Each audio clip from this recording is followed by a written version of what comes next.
All right, everybody, welcome to episode 4 of Mixing Mondays. As mentioned in previous ones, this will be recorded and uploaded on YouTube. So if there's any names you want to omit from any stories you tell, go right ahead, but you can if you want to. So this week's topic, our main topic, will be safety in the workplace and kind of sharing some horror stories. Now, to kind of before we get into that, just a fun little quick topic, that kind of a round robin approach is, short question is going to be, if there was one genre of music or that you were always fascinated in, like, man, I'd love to work this for a couple months, what would it be? So for example, with me, one genre, I always seem to get the world music, the bluegrass, the folk music, which I enjoy, but what I would really love to do, I'd love to do more heavy metal kind of shows. So that's my answer, and everyone take their turn.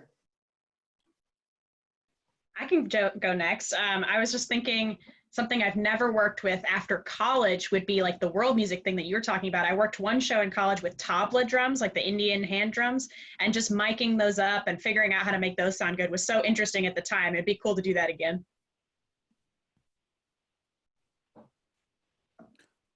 I'm gonna try and talk. We were discussing this before we got started. I've tried a new setup today with the audio being run through some software, and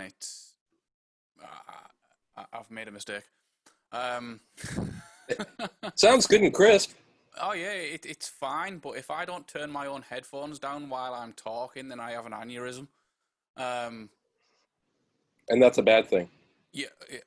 Mid Zoom session, it would be a disturbance. I've done a lot of those the world music things. We had probably still exists, a local folklore festival where there was groups from all over the world would come and perform at the venue that I was up until recently resident at. It was hard work, man. That was hard. But kind of along those same lines as Scott, if I could rock a big metal band, that would be great. Just keep me away from 30 groups from all over the world. I can go next. I'm based here in Nashville, Tennessee, and I have been since I started touring about 6 years ago. This is where I've lived, and it's where I've started working out of a company called Sound Image on the west side of town. So I've just been in country the whole time because that's what's around here, and I'd love to branch out to, not that I don't like it, but really just anything else besides. The main thing that comes to mind is like a pop tour, not even like the large like Sia or Lady Gaga, even just the what their equivalent of a mid-level size tour would be like, just to see those different audiences, obviously the musical arrangements for pop music is a lot more, the spectrum's a lot wider than in, say, country music, even modern country music, which could have pop rock elements. So that's something I've always wanted to be more exposed to. Country's great, but 6 years is a long time. Well, the artist I work with is a pop rock. There's lots of guitars, but there's lots of pop elements. And I actually mix a lot of urban records, and I don't work on a lot of urban shows live. So I'd actually like to do more of that live. Is what would be cool for me, because I work on a ton of those records, but I don't find myself working with those artists on stages.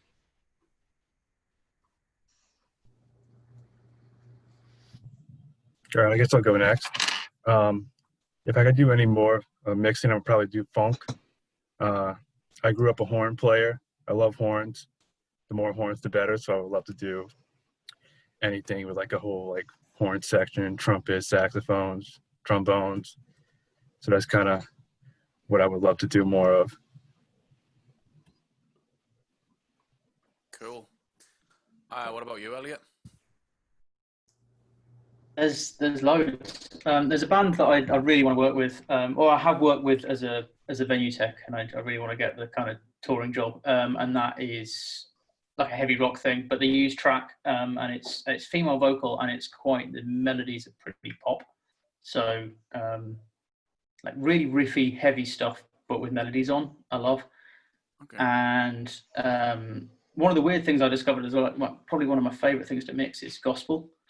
And I'm not a churchgoer, but I have done a lot of church work because I do understand it, and I really get what they're going for. And I think a lot of people don't really understand like how to mix it, or the fact that, like, you know, the words are kind of important when it's praise. So I think doing that sort of stuff's really interesting. And then the other thing that I found really surprising is folk and anything kind of rootsy or acoustic, because I'm really not a folk fan. I really don't like listening to it, and yet it's probably my favorite thing to mix. So I think aside from the gospel side of things, so I think more stuff like that, more folk and jazz, where the goal is really just to take what's on the stage and put it over there, rather than trying to like do anything more creative with it. I guess they're all just different challenges, and I'm greedy and I want to do all of it. Yeah, and that leaves me. Yeah. Being a backliner, I'm sort of stuck with the kind of instruments I know how to work with. It's not like you mix a different kind of band. I need to obviously work with the instruments I'm comfortable dealing with. That's basically guitars, keys, bass. I prefer not to do drums. So that sort of limits the field, but musical style, possibly reggae, just because the setups will be wildly different. The way things happen on stage will be wildly different from where I work rock, metal. I've done a few pop and symphonic things, but mostly rock and metal, where it's basically just gain, full, goodbye. No, and reggae will be very different. Yeah. I've broken myself.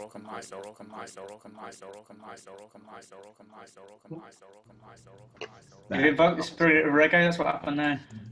I know, right? Liam, you need to turn the delay plugin off on your computer. I broken myself. Well, thank you everyone for sharing the question on that. So now we will get to the main topic. So where this came up was, I figured it was appropriate, is this past week I took an OSHA class. For those of you who do not know, OSHA is a federal American organization that its whole purpose is to protect the worker and keep the worker safe. It is, and to give a little bit, I learned especially, everyone always says, oh, OSHA, they're going to sue us. And it's like, no. OSHA, in fact, is to protect the worker. The only time OSHA will fine an employee is if the employee tells the employer or the company an OSHA inspection. In fact, even if you're technically at fault, you are not fined. Their whole job is to be protecting you. So with that out of the way, I also say, this is not going to be Scott talking about 2 hours of OSHA. In fact, I am not certified to teach OSHA. That's a special certification. I just know ways to identify things to be safe. Now, with that being said, this is kind of how to tell these telling kind of these horror stories, but how when we really go back to work to know to be safer. Like, one of the key bits was talking about is like common stuff, like ladders. People, I'm sure we've seen the word, this is in non-stage work, just ladders used incorrectly. A-frame ladders, they're not to be leaned against the wall. They're supposed to be spread out, and you're not supposed to be on the top rung. So I'm going to stop myself before I go on this, but there's things also to bring it to stage. One thing I learned when I took an OSHA class back in 2016, it's not really safe to use a road case as a ladder. Get a ladder.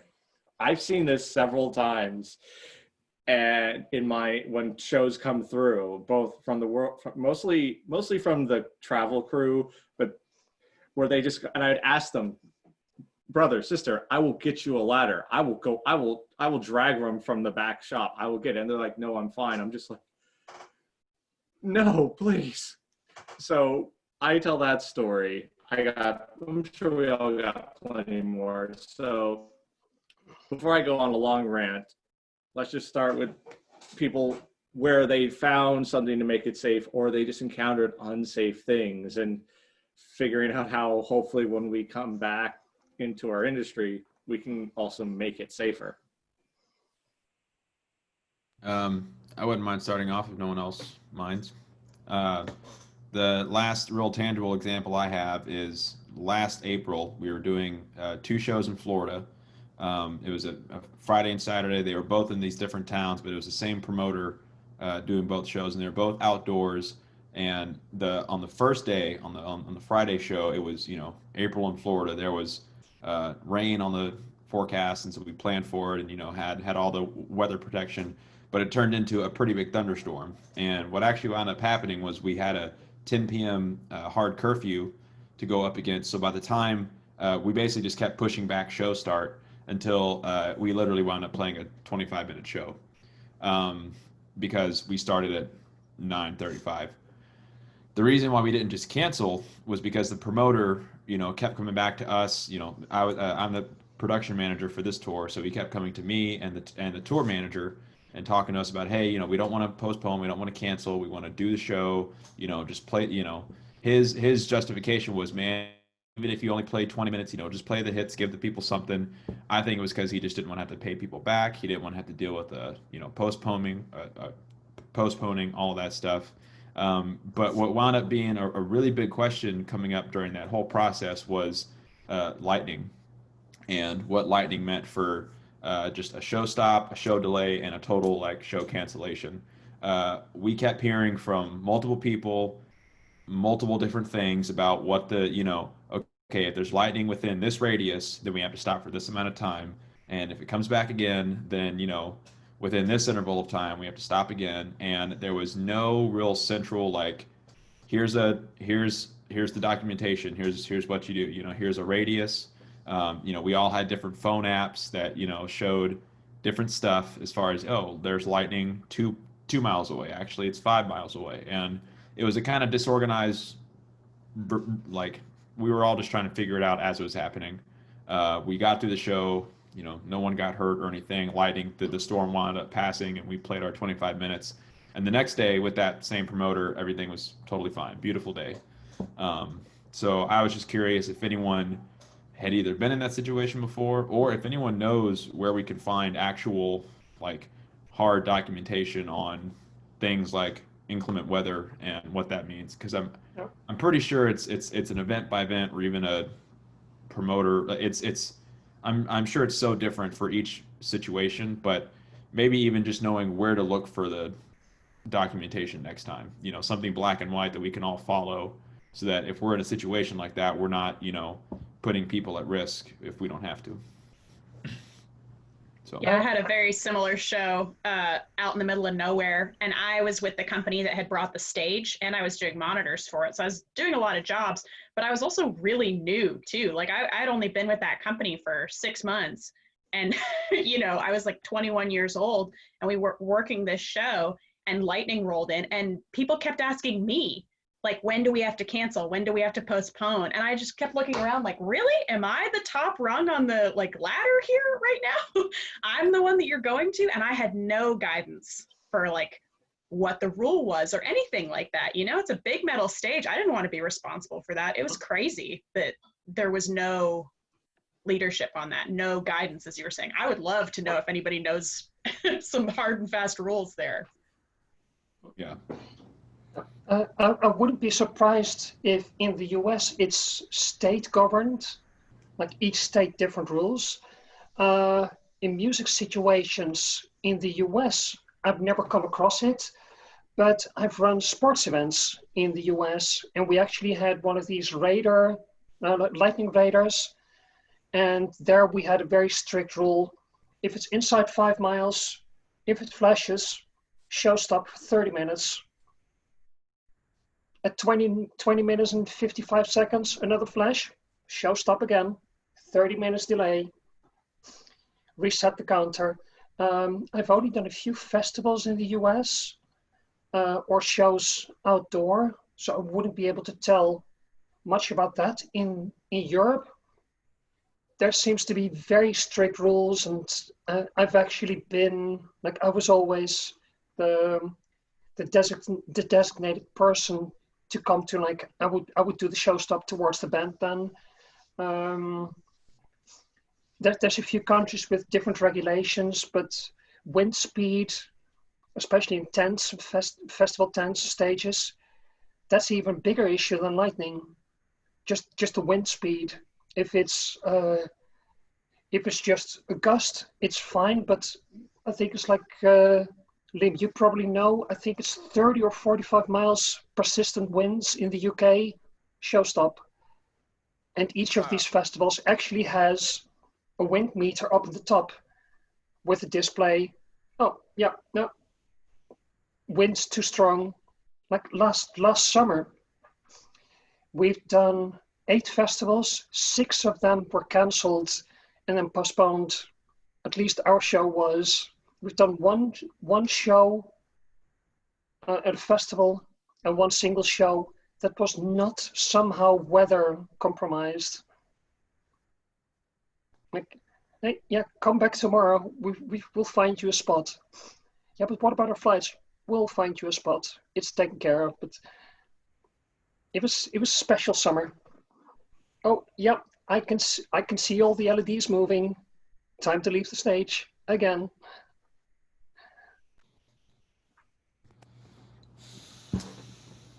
Yeah, I mean, I can't speak very well to the outdoor situation in the UK. I've primarily been indoors in my career. I'm not sure if Elliot's got any more insight into the UK situation. There's no one else from the UK here, is there? So have you done much outdoor work, Elliot?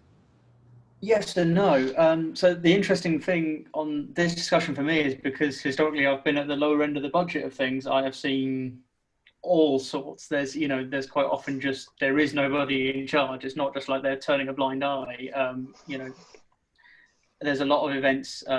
Obviously, we work we only work events that have licenses, and we only work events where we've spoken to the organisers and they're very sensible about things like wind speed and rigging things. Like my company don't put anything in the air because we don't have the correct rigging and sort of personnel to do that. But there are plenty of companies going out for less money than us who will do anything, and it's like there's a lot of kind of like, the sort of dub sound system guys, and they're just like as high SPL and as high stack as they can get and all that sort of stuff. And I've seen trusses rigged from like tent poles that are just upright wooden poles with tension on them, which is enough to support the tent. It's not enough to support a truss with 4 movers on it, but they'll do it anyway. And that sort of thing. So in terms of what the actual regulations are, I've not really come across, I'm not working at the level where we're allowed to do that until, unless rather there is somebody who is the health and safety person. So I've been on site where there's, lots of inspections happening. Obviously, when you've got riggers, it's down to the riggers. So I've never been in that middle position where it's down to us and we have to know the regulations. Either I get told, this is cool or this is not, or it's like a gig in a field, and it really is just we will go with kind of like best practice and. Rather safe than sorry is kind of my motto with that sort of thing. If it looks dodgy, it's dodgy. And I would probably be the first to say, no, this is getting pulled. Just because I don't want, I don't want anything on my conscience at the end of the day. Yeah, it's a difficult one. Obviously at them sort of lower end of the scale of budget, it's a lot of people that are probably going to be willing to, the show must go on kind of attitude. I think once you've worked your way up into the higher tiers of touring, then, you can afford to play them cards of we're not doing this, but there's very little enforcement in the UK, certainly in those smaller level gigs. I mean, I've seen not outdoor gigs, but I've seen indoor gigs where there's all kinds of things happening, whether it's actual shows or maintenance days within venues. I mean, has anyone had any sort of health and safety horrors that have not directly been during a show? Has there been any maintenance day situations? Is there any been I can't talk, any lapse of sort of management or oversight within a venue? I have one. So this one's really special. So one job I've had is called, there's loader, which is pushes stuff off the truck. And then there's a special one, at least in my local, called a carp loader, where, there's the pulley systems to take the arbors up and down. I've the unfortunate soul as to sometimes be up there and chuck the 40-pound pig iron onto the weight system. Now, it's not directly on that, but I had done that. And that was one day I had a wicked bad. I was just sick, but I was just like, I got to work. And in hindsight of safety, I'm like, why did I do that when I was really sick? Like like between every load of it, I was coughing and audible, not like like everyone in the theater could hear me. Obviously, this was load out. I come all the way down.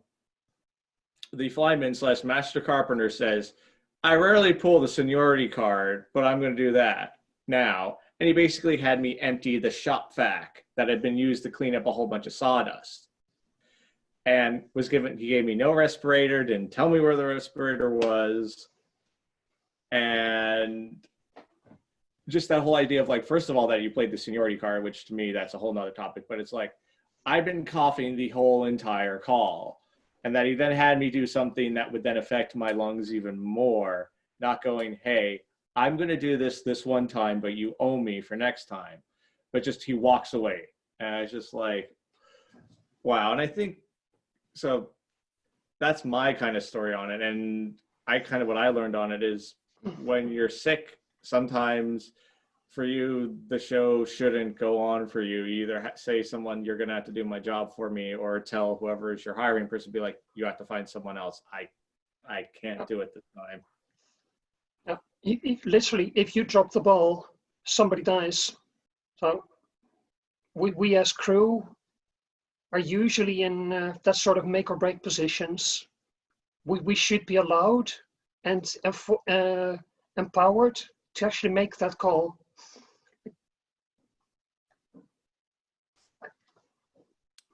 You're muted, Seth. Yeah, there we go. I don't know how Zoom knows, but well, it's because the microphone picked it up, but it gave me a nice big dialogue box that said, hey, stupid, you're still muted. So that was good. I know that people knowing when they just need to either not even just remove themselves from a call, but even just take a break. It's July now, and a couple of years ago, one event comes to mind where we're loading in at a hot event outdoors in July, and we had a stagehand, like he collapsed of heat exhaustion, and he did it while he was pushing a big road case with another guy. And not only is it terrible that he's collapsing and that he has heat exhaustion, but it's also that he's doing it while he's handling a lot of weight, and he could have hurt himself, he could have hurt that other guy. But like if he had just and I was the one dumping the trailer and like telling him, hey, this goes here, and if he had told me or anyone that hey, I feel overheated, then of course we'd be more than happy to tell him, yeah, there's water over here, come sit over here in the shade, and it's not a big deal. But sometimes people don't speak up, and I find that sometimes when we're working with stagehands, people are afraid that like they'll be seen as lazy or like they're wussing out if they just stop to take a break. There's this sometimes there's this mentality, and I'll say it's usually among the guys where like suck it up, we're all hot out here, drink some Gatorade or something and just keep going. These people don't want your excuses, and that's couldn't be furthest from the truth. I mean, whether you're a touring person dealing with local crew or even vice versa, it doesn't matter. So that was one situation where if the dude had just said, I'm beat, I need to take a break, or if he'd left for the day, we'll manage. Yeah. You know? It seems to be an issue. I hope they don't see me as a snowflake. Oh yeah. I'll just suck it up and continue going. It's people will obviously have died doing that and created thousands and thousands of damages just to not be seen as the weaker person on the crew, because like in this top business, you're weak, you're out. Yeah, I know. I've been caught when I first started doing this, when I was, loading in staging and stuff.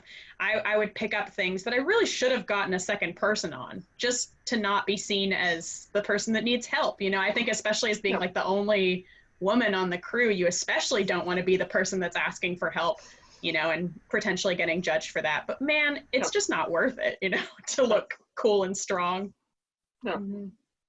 Yeah, especially when you got an 8-hour call, and it's like they'll be like, I've been on calls too where it's like they're like, well, one person can carry this. I'm like, we have an extra person. I'm grabbing the other person who's not doing anything like on that. And that's another thing in this business that I am just irritated to no end is like, well, if you're sitting down, you're not working. And I'm like, what?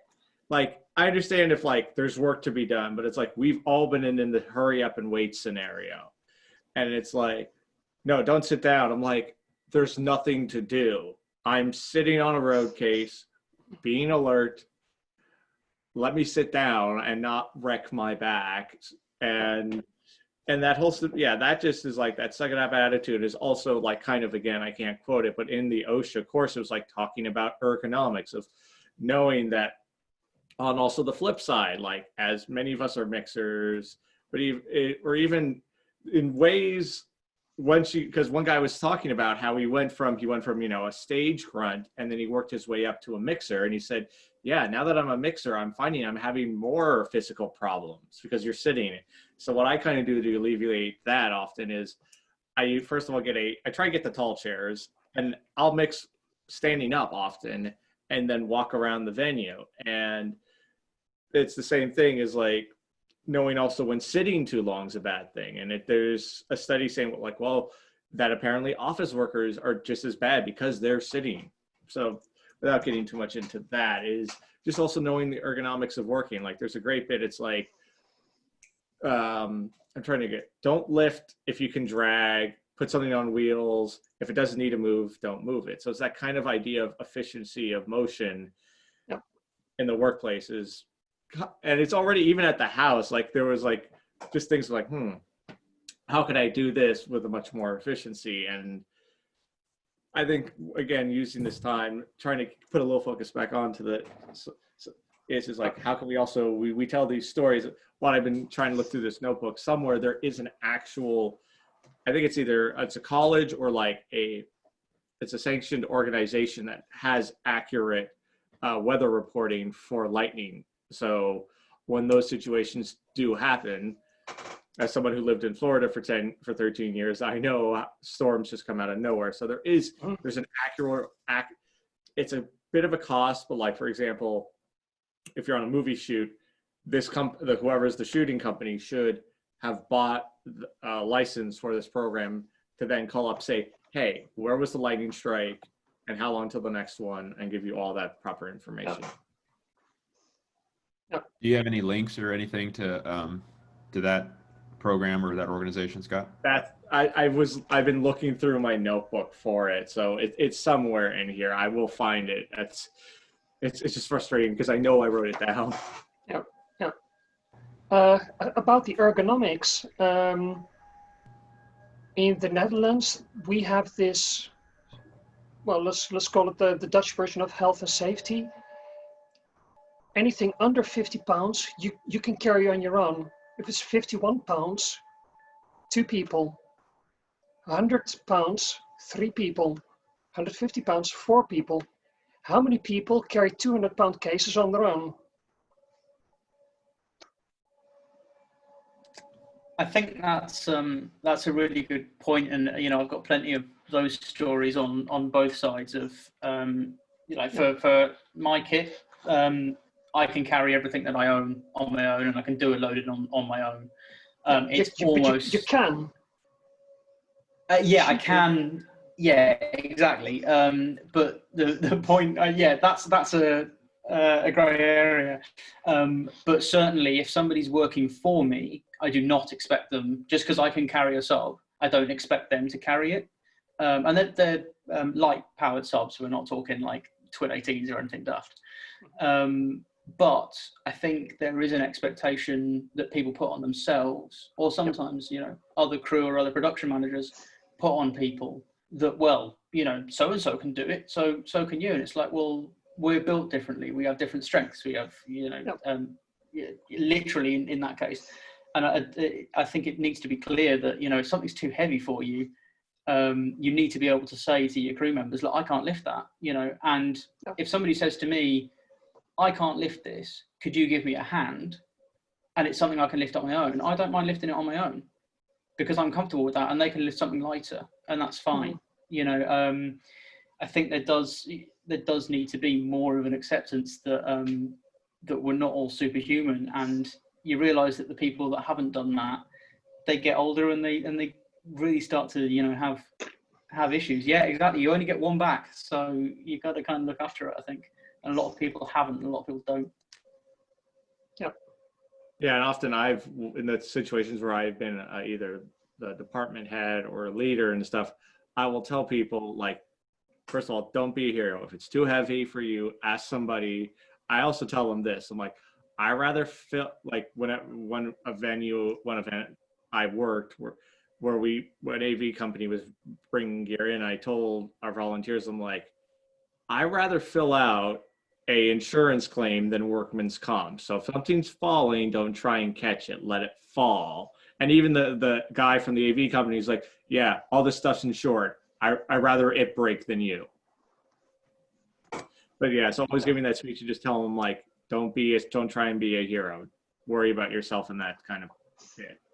I do say that a lot about, the kit's insured. Don't worry about the kit. And it, there's the sort of joke about, like, it's a lot cheaper for me to fix kit than it is to fix you. Obviously, we do have the NHS in the UK, which puts us in a better position than a lot of the guys in the US. But for now. Yeah, for now, yeah, exactly. But I do think it is important that that everybody puts their health and safety first. And I think the other thing as well is that people say, oh, I don't want to let you down, or they feel like they don't want to let anybody down. But for me, I kind of think, look, what's going to let me down more if this loading goes a bit slower because we have to, like, two-man lift everything, or you put your back out and I can't use you tomorrow and then I have to replace you. And it's like, I would much rather have crew that were healthy and could work for me for longer rather than, people who are trying to be heroes in the moment. How do you weed out those people that are trying to come across, using the I've pulled my back, or I'm feeling dehydrated, I need to go for a water? How do you weed out the genuine from those people that are just trying to stay away from the work? I figured they weed out themselves, because you can tell from their attitude. It's not the message, but this is the attitude they bring it with. They'll just not be called the next time. Mm-hmm. Yeah, I was going to say the same. It's one of those. It's still a good question, Liam, but in my experience, that person rarely exists. And even if they do, like Laura just said, they're really obvious. Like if if someone's like sweating and their shirt's drenched, like, can I have a drink of water? They actually want it. But if, like, their shirt ain't dirty and it's not sweaty and they ask every 15 minutes for a break, So it's really obvious, the ones that are trying to break the system. And as I think, Laura, I think you said it, it's like they're just not going to be on the next call. Yeah, I think that's true of both ends of the spectrum. You've got the people who don't want to lift anything. The lightest pelly is kind of, oh, this is tough, and like they're just slow, even on like not heavy things or not difficult things. They just work slowly because they're kind of hoping that people will pick up the slack. And then on the other end, you've also got the, I can handle everything on my own, and I'll do this whole truck on my own. And like both of those attitudes come out in other ways. And for me, it's about, there's a culture of the people that I like to work with, and the people that I like to work with they get on with the job, but they're not really kind of type A and you know, I want to say macho about it, you know, and those things for me will come out in other areas, and the health and safety aspect or the teamwork aspect on the other end of the spectrum, they're just symptoms of a wider problem. And I just take that as, you know, there's marks against people's records, and nobody's record is perfect, especially mine. But you know, you get enough positive marks to outweigh the negative marks, or you don't at the end of the day.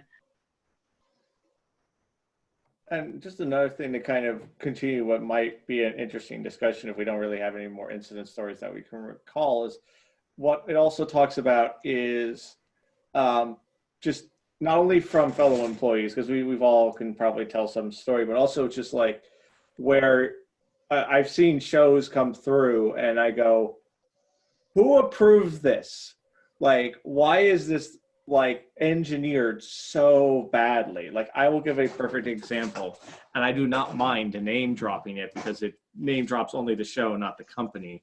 There was a production of Rent that came through our theater, and I was a loader on that. That production of Rent, for the background, had everything kind of junkyard aesthetic. So, you know, have like 50-foot tall background of actual, not, and I don't mean tarp. Someone took metal and welded literal junk and scrap onto it and didn't round anything off or sand anything. So you had to carry stuff that had pointy, jagged edges. And I'm just like, how the hell did this get up? Like, who went, this is a good idea for a touring act? So that's an example of just like bad design from the start. So does anyone have any like horror stories of that where this is like, how did this even leave the shop? Well, I think that's an interesting point, because you said design, and I think that reflects a lot on the design process and who's involved with it, because the person who designed that was probably just going off of a concept that they were handed by a producer or a director and went with it and did it. And there was a step in the process where someone should have been a liaison maybe between the creative person and the person designing it, and said, this is going to cause problems when we're actually setting up and loading it. And I think that's an important role, because a lot of the times that role gets neglected. And that's when like by the time you're dumping the truck and there's all these sharp things you're handling, like there's not a lot you can do, you know, except maybe throw in some blankets or something, you know, a lot of weird workarounds. That's really all you can do at that point. But the real action that could prevent that now and prevent it in the future is at least bringing someone else on from your team, whether it's a production manager, a stage manager, like even for the design process. And I feel like we don't see a lot of that, not just in like set design, but in general. I've got a story like that.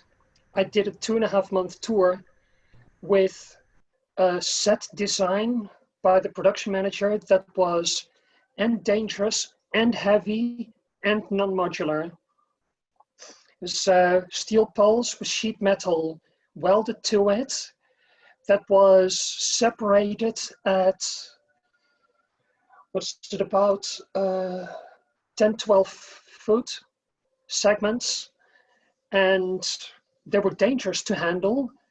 But on the truck, they were stacked on top of the load bars, and if you were over 6'3", you would actually scalp yourself. And they were also just impossible to get onto the load bars unless you're 6'3".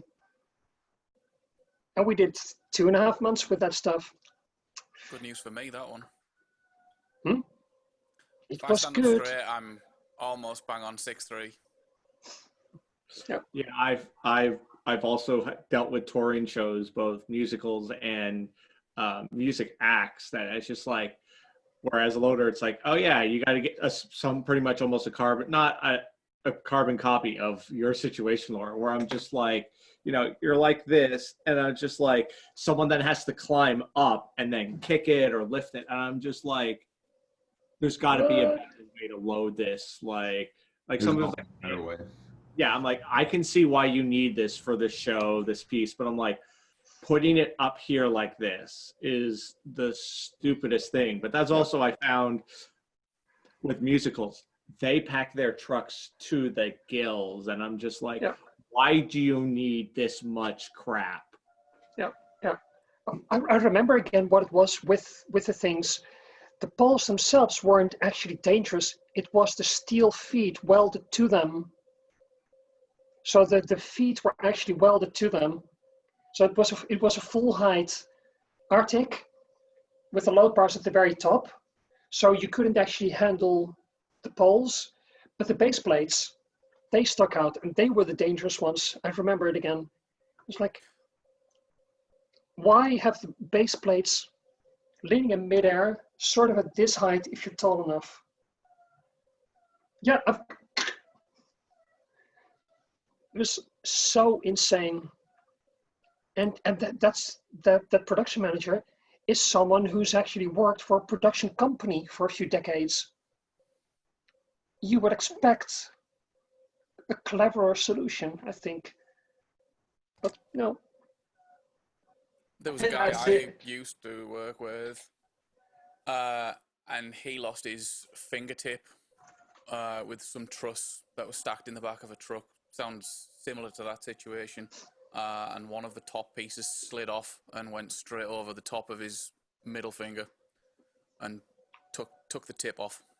No, only the tip. I once did a loadout with a guy that happened to on the loadout, and he had, so this was like 2 a.m. And he had a load in for a corporate show at 5 a.m. and he was determined to make it. And the rest of the crew were just like, you can't do this load in, like you need to go to hospital. And he was like, no, I've got to do this call. Yeah. I just have to ask, Scott, your name on here is Scott, not Nathan Vogel, and yet you totally have a picture of Nathan as your like stop video screen. So I'm convinced that there's a campaign going on here, and I'm very curious. It's a running joke because we use Nathan's account, and so when Liam's the host, he puts his as not Nathan. But neither of us changed the profile picture. Yeah, because Nathan then uses it for something, so we don't want, because the name only changes in the Zoom session, so we don't want to like screw Nathan over when he uses this again. That's just so funny. Yeah. But does anyone else, just because I don't want it just to be like me and like the other, I would like to tell some other stories, and I've got a horror story and a scenario that I'm constantly dealing with. The horror story was a rundown venue in Milwaukee, one of the smaller stages. Has anyone been to the Rave ever, or the Eagles Ballroom? We played, I think it's like 5 venues. I think we played number 3 in size down. We had a projector. There was a wind-up truss in the back, but we needed a wind-up in the pit. There wasn't any. There were no pipes up in the roof. So, okay, we're going to get the wind-ups from the back of the stage to the front of the stage, because in the back we don't need them anyway. I don't know when that piece of gear had been certified last. There were 2 locals, one on either side of the truss, and all of a sudden on my side of stage the thing collapsed. It just came crashing down. The wire had snapped. The person's cap got slammed off his head, and we were like, whoa, what just happened? And he just wanted to put in his cap and wanted to continue. But we started seeing gray stuff coming from his skull. We literally did. And he was like, no, I'm fine. It's like, dude, you are not fine. We're calling an ambulance right now. No, I'll be fine. It just knocked my cap off. No, dude, your skull's fractured. You're leaking. And like that's always the horror thing in venues like that. The gear being so old and so non-maintained. Like, yeah, well, it worked 50 years in this position. We can use it now. No. Like, if I come to a venue and if I see a pile of XLRs in the corner on stage, I know this is not going to be a good day. It can be the nicest crew and ever, but if the gear's not maintained, the show just by pure coincidence, it goes well. That's something that particular accident was something I hope to never ever see again. But this kind of venues, they continue existing because, yeah, well, it worked. We'll just continue with it. I just hope to never see it again, but that's never going to happen. My biggest health and safety issues that I encounter, mostly in South America, electricity. It's like South America basically runs on 110, as does North America. Europe runs on 220. We always specify, okay, our gear works on 220, we need 220. How do they make 220 in South America? They just stick one leg of 110 on the plus, one leg of 110 on the minus. Summed, it's 220, but it isn't. It's if the gear's sensitive, it doesn't work. And basically, when we tour South America, I'm the designated tester because I actually know how these testers work and what I'm trying to test for. It's so scary to see how power seems to be working in South America. And every time they tell me, yeah, well, the band that played it yesterday didn't have an issue with it. Yeah, they didn't test or didn't care or didn't know. And I just keep bringing up this this metaphor, how this can work and how this cannot work. You're on a runway for an airplane. It's a good, 80 foot wide or so. You're strapped in a car, hands on the wheel, taped. You're blindfolded. There's a lead brake on the accelerator. Try to hit the other end of the runway. It's only a mile. There's a pretty decent chance you'll make it to the other end of the runway. But if you lean somewhat to the left or the right, it's such a terrible mess that's going to come out of it. Every time when I see this electricity stuff being not right, I bring up this story and try to tell them like, hey, this is not working and this is why it's not working. This is why I don't want to work with it. I have literally made soundcheck be postponed by hours on so many shows. Like, this doesn't work. I want you to get a generator that's actually 220. Yeah, but it's money. I want you to get to 220. The tour manager yelling at me like, Laura, what are you doing? You're delaying everything. She's like, yeah, but I'd like there to be a show tomorrow because my musicians are safe, because our gear is safe. And then I'll very happily be the bitch, be the one that's not playing along, but in the long run, we need to keep our gear and the musicians safe.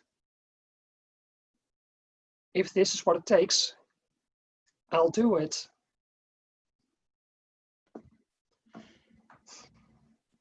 It's so scary when you're in a situation where you don't really have control over that, where you can't say, you know, I don't think this is okay or whatever. Like, I have so many from that same company where there was the thunderstorm and I somehow was the lightning expert. That same show, it rained a ton and we had a covered stage, right? So you know how when it rains and if the tarp isn't as tight as it needs to be, it gets that bubble, you know? Yep. And what we could have done was bring the whole roof down and, you know, get the water off. But in order to save time, what they wanted to do was send a rigger up into the truss and have him push on it 40 feet in the air when it's almost about to break on top of him. And then they've got the lighting truss down and there's all these lighting guys underneath holding tarps across their movers and like, all right, ready, push, you know.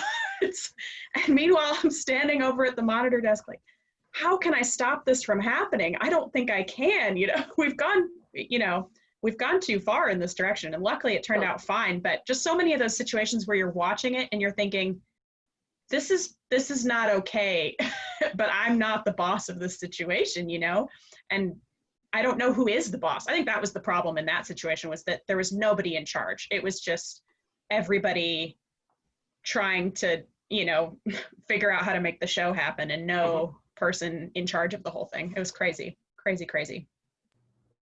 Yeah, that's a really good point, because it's almost like, you know, is it better to just remove yourself from the situation at that point and just walk away, like walk 50 feet away from the stage, you know, let them do their thing and then come back to, you know, shoulder all responsibility off you. But then there's the other side of it, which is if you know, that classic, like if you see something, say something, you know. Yeah. The question is like, in some of those situations, like who do you even say anything to, you know, like if there's no, you know, if it's just a bunch of people standing around like, oh, what we could do is, you know, it's tough to command that crowd and change the the way that we're headed. It's tricky. Especially when you have a bunch of self-proclaimed experts on site. All know the best way to do it. I think that's the problem. Like at the time when I was in that situation, like I said, I was like 6 months into the job. There was people with decades of experience, you know, admittedly they were stagehands, but I trusted them, you know, foolishly thinking, oh, well, that guy's been doing outdoor festival shows for years and years. Like he's probably done this before and maybe this is okay. I don't know. But, you know, you have to learn over time. But isn't it, especially in the US, then a whole liability thing? I'm the expert, therefore I'll be the one sued. Right. That's where the disconnect is most of the time, because if you actually ask someone who's in charge, everyone goes, well, I think it's so and so, but like no, that's when everyone wants to. The delay is back. And Liam's already muted, so it wasn't him. Yeah, there's so many of those situations where it just feels totally out of control. And now with, you know, the whole virus situation, there's a whole new level of trying to keep you and your crew safe at work. You know, I know that this weekend when I worked a couple events, it was really hard just to do what we usually do, but with all of these new practices, you know, and try to keep up with cleaning things and distancing and, you know, keeping the band safe. And it's a whole other level. Did you guys end up having to slow down, load in, and load out to like do social distancing and all that stuff? Or I haven't had to work in an event since this all went down, so I haven't seen that. The problem that we ran into was that we were doing a wedding the first day, and on those gigs, like you just don't have a lot of control again, because the client is, you know, not there. Usually you're dealing with a planner. They don't understand the logistics of what you're doing. A lot of times, like at least for these ones, it was booked months and months ago. So the timeline has already been set and, you know, so just trying to do the best you can. But there's some situations where, you know, we're all trying to get everything plugged in and you just can't help but be on top of each other. It's really tricky to get in that flow state of I'm getting it done, you know, we're on a timeline. Oh, wait, I'm actually really close to you right now. Let me back off, you know. It's tricky to keep all of that in your mind at the same time. Well, like Seth did when he came on with a face mask. Yeah, it's the mask thing. I was a little, I mean, I hadn't worn one for that long at a stretch, and it actually, I got used to it pretty quick. That was one positive. Yeah, and unfortunately, the reason I had to wear the mask here inside was because my wife and I have recently caught it. So we've been quarantining. I tested positive about 10 days ago, and I'm at the end of my course. But since then, we've had to quarantine from each other inside our home. And so when we first started the call, she was down here, and now she's upstairs. So I took it off. But and now she's going through her course right now. She's about 7 days behind me. So we tried to quarantine, and but we're still doing separate rooms, separate bathrooms. We wear these anytime we're outside of the house. Now, even if we're like outside on a walk together, which we haven't been doing because she's been feeling pretty bad, but we always have these on, and it's just it's a small thing that you can do that can potentially make a big difference, even just to the people that you're with. Like, I know on the events that I worked this weekend, one of them, our policy as a crew and as a band was to wear masks as much as possible, except for the singers when they're singing. But when we arrived on the site, the clients basically were like, oh, you don't have to wear those if you don't want to. We just want you to be comfortable. And like, we're coming from Nashville, which right now is really bad. This is 10 people coming from Nashville to your small town. We're just trying to keep you safe as well. It was really tricky to navigate that social situation, but that's part of going back to work right now. Yeah, Kim, you bring up something interesting.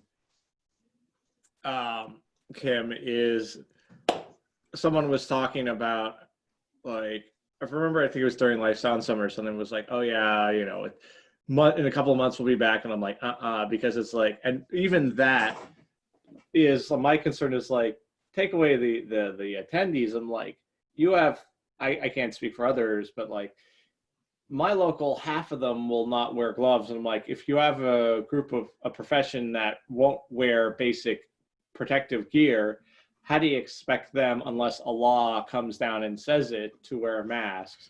And then you have the other issue of like, okay, we're going to have live events at some point. There's going to be alcohol. People are going to once they get one too many drinks, masks are coming off, social distancing out the window. So it's one of those things where it's like, hopefully our I don't know, it's like what it's going to be. That's going to be the biggest challenge, is worrying about that. Yeah, it's hard to know, like, especially in a situation where, especially on the crew side, like, you are in service to the band or to the client or to the audience, you're kind of playing by their rules, and it's really tough to kind of buck that social convention and, make decisions and go against what they think you're going to do. It's tricky to navigate. Better safe than sorry. Golden rule. Just stick with it. Have them laugh at you. Darwin. Yeah. Yeah, I'm actually not going to travel by in the car with the other tech and the bass player to the rehearsal, because the car is too small to socially distance. I was like, no, I'll travel by train. It'll be annoying, but I'll be able to socially distance. Yeah. Oh, wait, Laura, you live in a country that believes in public transportation. We have public transportation. Not just believe in it, we have it. Yeah. And it's a pretty smooth system. Yeah, I've always been jealous of Europe's transportation system. I visited France decades ago, and I was just like, oh man, wish this was like in America. But that's another topic. I've suffered the other way around, spending a lot of time in the Tampa Bay area, trying to get from Tampa to Clearwater. A bus once a day, each direction. Sorry. Which is or $60 cab ride. Which is then like going to be another challenge. Like, I'm not trying to turn this into a COVID talk, but it's on safety. It's like, how are we going to social distance? The other logistic of like, why I would still push for like, we still have to wait before we could even do tours. It's like, let's just say you have a small tour, for argument's sake, and like you have a bus with 10 people. That's still going to be like one person gets it. Yeah. Your whole crew is screwed. So it's, everyone's like, oh yeah, we'll get tours starting in a couple months. No, you're not. Anything be like that is beyond like, sticking to the section of your country. Yeah. Because and the reason why too is no insurance company wants to insure a tour right now. So so beyond our virtual stuff, nothing's going to happen. Yeah. And as long as you could stay inside your bubble, yeah, one person could get affected and the others could get affected as well. Because as long as they're in the bubble, it's fine. But one of them will step out of the bubble and then affect others. That's going to be the issue. And yeah, international touring or transnational touring, that's not going to happen anytime soon. But what I was, oh, sorry. Yeah, no, go. Yeah.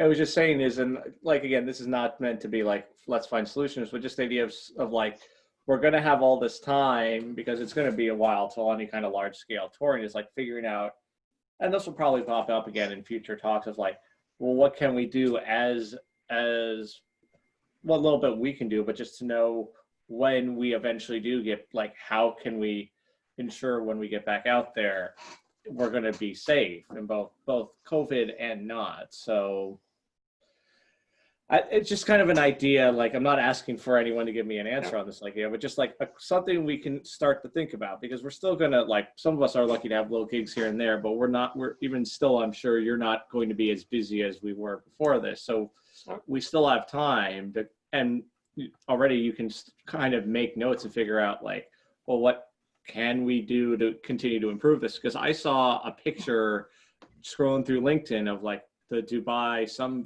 convention going on in Dubai, and they were doing the 6 feet thing. And I'm like, okay, they're doing that, but it's like, to how much of a degree is that going to really make a difference? Mm-hmm.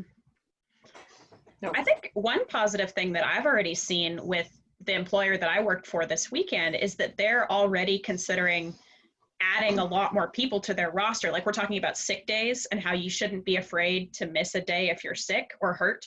And a lot of that, I think, is the pressure of like, there just isn't anybody to fill in my role. And this would be a good time to kind of like reach out to your network and build a longer sub list, you know? Like, I know the band that I worked with this weekend went through a list of 20 singers trying to find, you know, enough people to staff the weekend. And, you know, just adding more people to that list so that there's not this pressure of, well, I have to just muscle through it because they don't have anybody else, you know? It's cool to see employers already considering that and trying to improve at least that side of it, which will go forward just generally. And we're definitely just going to have to accept that life as we knew it just isn't going to work, especially not in our industry. Like all the globetrotting we did, I would easily board I was going to say 60, but I think it's closer to 100, 120 flights a year. Nope. That's just not going to be able to be possible anymore, because I'll be patient zero, spreading it all across. Tour buses will have to be different. Mm-hmm. Everything's just going to have to be different.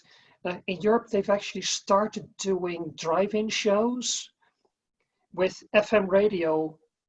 Yay! Poor quality inside your car with locked windows. And then your windshield is this size, it fogs up, and there's 50 cars ahead of you. Yay for show experience. It's funny you mentioned that, Laura. I'm sure other people who are at the Live Sound Summit, Steven, who's like this whiz at RF, he basically, to summarize his presentation, he said, in America, at least, he couldn't speak for other countries, there's so many logistical hurdles. It's like, just get a bigger PA and like spread out the PA and do the drive-in theater that way, because it's just and because everyone panic bought all the legal stuff, there's been all this now illegal stuff put out.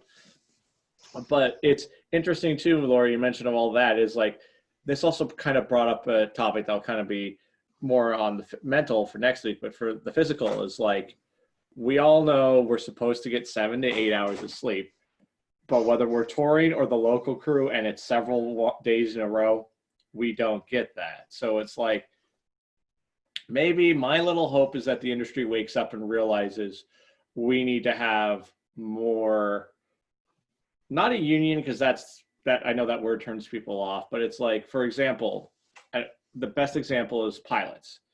If a pilot flies from like New York to London, they can only do that so much till the end of the day. After I think it's 10 or 12 hours. Don't quote me on it, but after a certain amount of hours, they are not allowed to fly. In fact, they have to stay, whether they're in New York or in England, they have to stay there for a rest period. So I feel like at least my idea is like some organization, not a union that you have to join or anything, but an organization gets created to establish some kind of similar rules. Because I've, even on union tours, and I'm, as a union member, the biggest pro-union person you'll meet, even still, there's slips and cracks that like these tour groups, whether it be willing or unwilling things. Because I overheard this like one show where it's just like they had like 7 one-nighters in a row, and it wasn't like New York, Boston, DC. It was like New York, Dallas, LA, and I'm like, who planned this of this scale? Like we accept it like when it's, you know, a band just starting out and all they got is a van and a trailer, but I'm like, you have a tour bus, you have 18 there should be someone who had planned this. Whoever planned it needs to get fired. In Europe, this thing with the drivers works exactly like you said for pilots.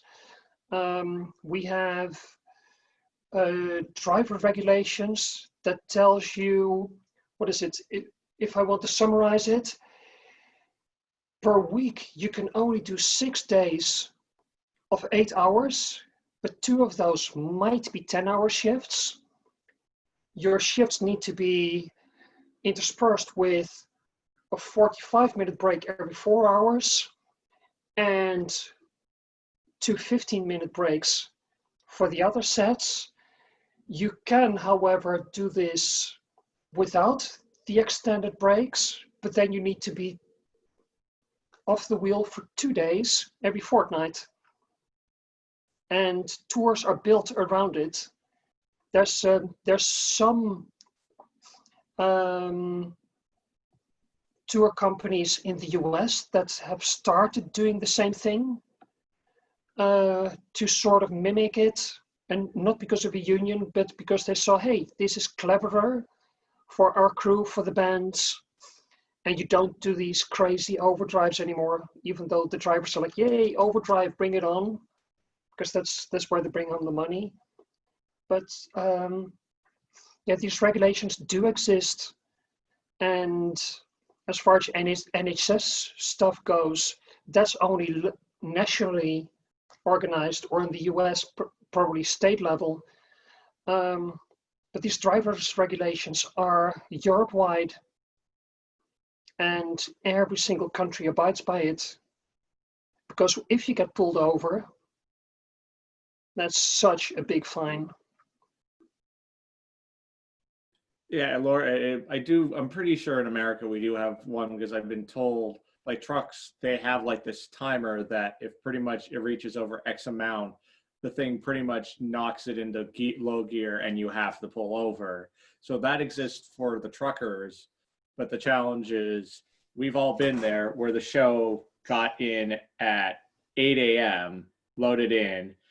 It took 8 hours to put the thing in. They do sound check, rehearsal, show, and then they're out by 2 a.m. and you go, they have to be somewhere the next day, like, and do this all over again. It's like, yep.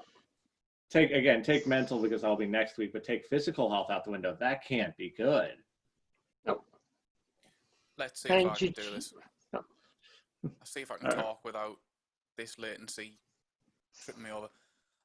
So we're talking about tachographs here, where it logs your driving hours.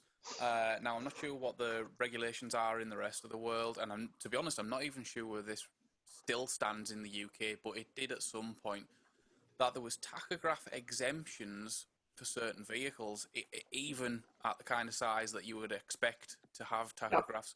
Now, one of the exemptions was anything transporting live animals. Now, through this, and probably through some other parts of the loopholes in these regulations, circuses were exempt from having to use a tachograph. So we've had circuses turn up at the venue that I used to work at, where they'd driven hundreds and hundreds of miles from one venue to the next, dropped things off, literally unloaded the truck, and then driven straight off to somewhere else. And this is at the end of what should have been their working week. So for these guys, these regulations just don't exist. I'm not sure if that applies in the States or anywhere else in Europe. But it's crazy to think that there are these little loopholes that can be used to get you out of sticking to these laws and these rules for the sake of being able to ship your show from one venue to the next. Yeah. Constantly. One of the loopholes in Europe is the weight certification that you have. So you can have your truck, even if it's a box truck, certified for a very minimal weight, because if it looks big, it's obviously got to be certified for the big weight. Certified for a lower weight, so you can drive without a tacho. You literally have a box truck certified for, let's say, 2,000 pounds. The truck empty is more than 2,000, but you just happily carry on. Yeah, no waiver. Yeah.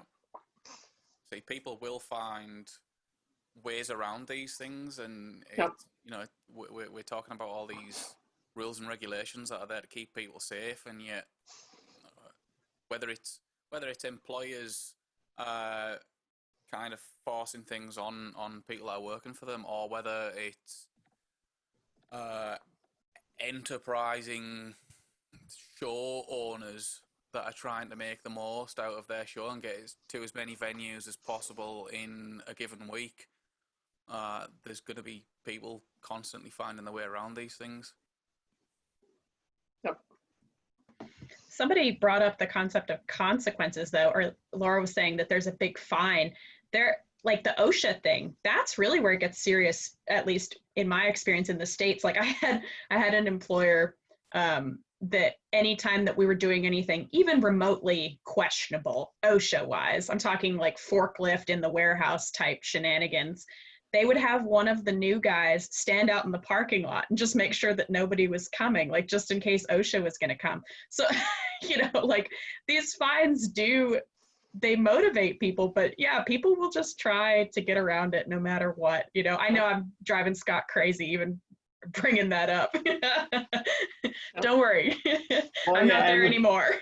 No, I'm glad that, but it's to also know I cannot speak to Europe or any rest of the part of the world, but for America is you can, for OSHA, first of all, even if you do not have to be a union card carrying member for OSHA to protect you, anybody who works in America, OSHA is a federal organization. So not to get political, but like OSHA won't go away. Like because it's a federal organization, they can kneecap it, but it will never go away. It basically takes an act of the House, Senate, and Congress and all those together to do that. Even then, it can't get rid of it. But the point is, if you are seeing really unsafe, continuous work environments, you can either sign it or you can send an anonymous letter to them. Obviously, OSHA recommends you first talk to your employer and say, this is unsafe.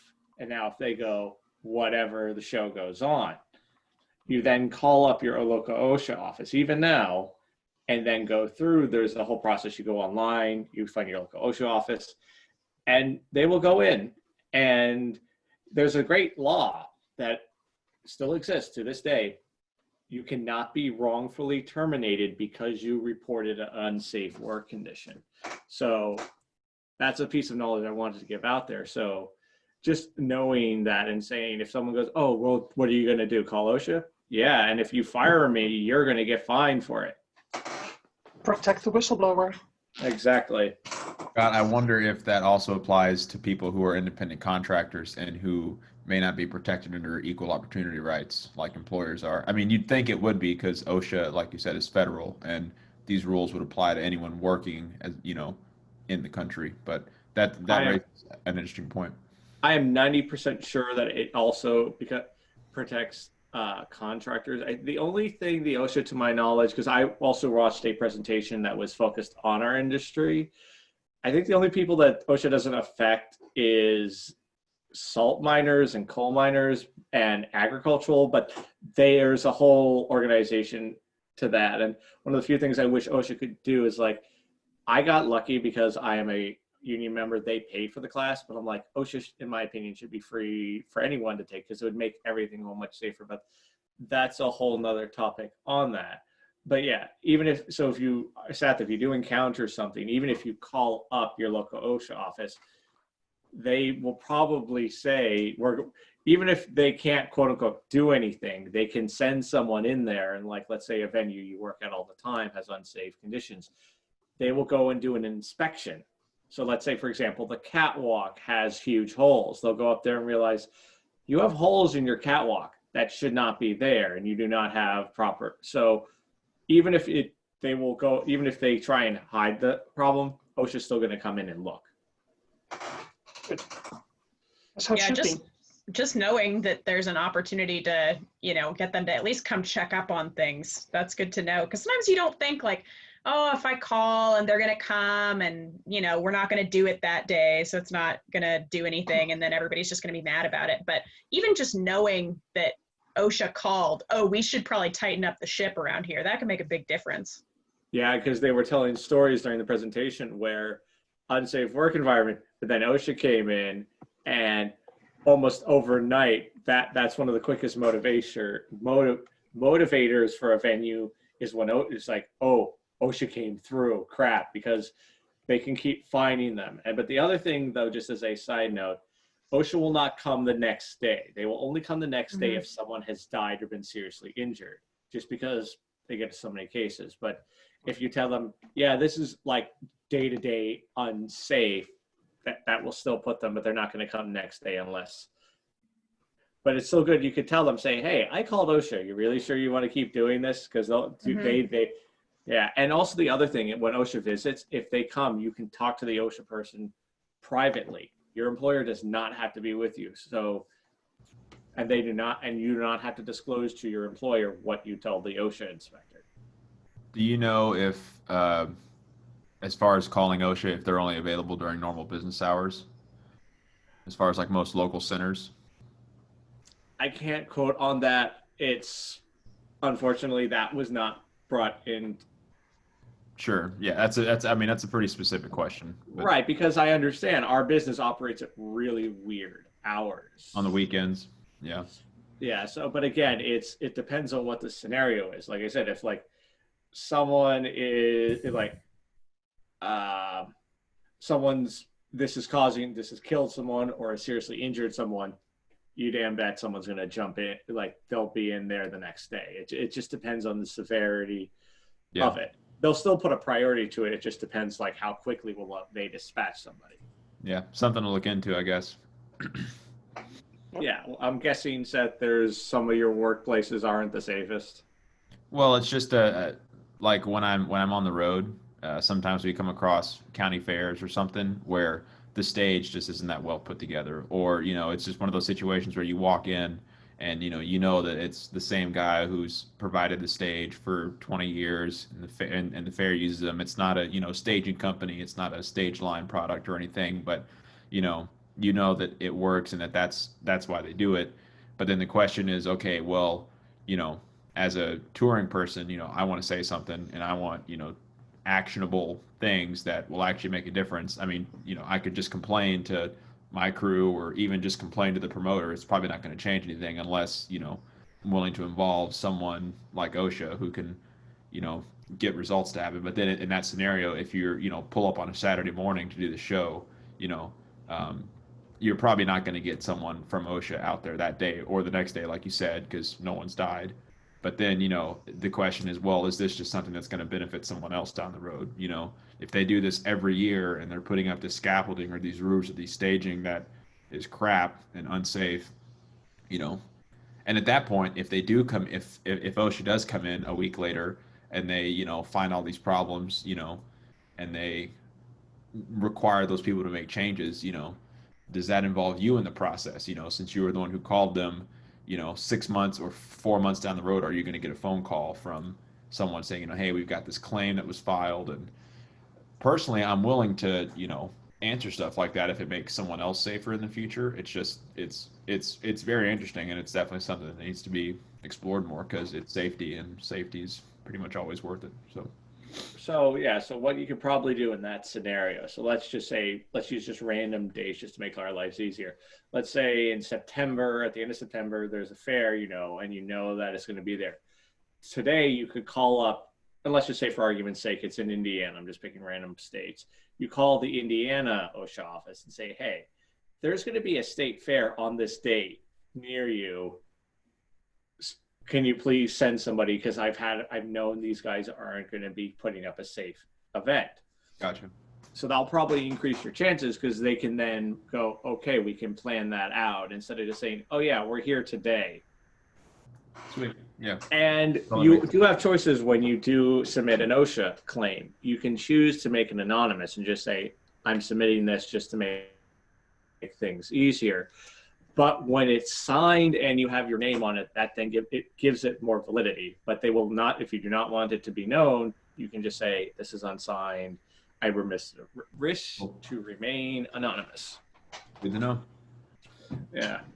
Yeah, I feel like as a touring person, like, your liability there as far as like state fairs and stuff is pretty low. Like, you're probably not going to get in trouble for reporting them, because what are they going to do? Track you down, Right. Yeah. And the interesting thing is, since I mentioned Indiana, because there was actually that infamous, I forget, it happened a couple of years ago, that Indiana State Fair, and that actually caused a organization within OSHA and our to be created specifically to ensure better safety with building stages like that.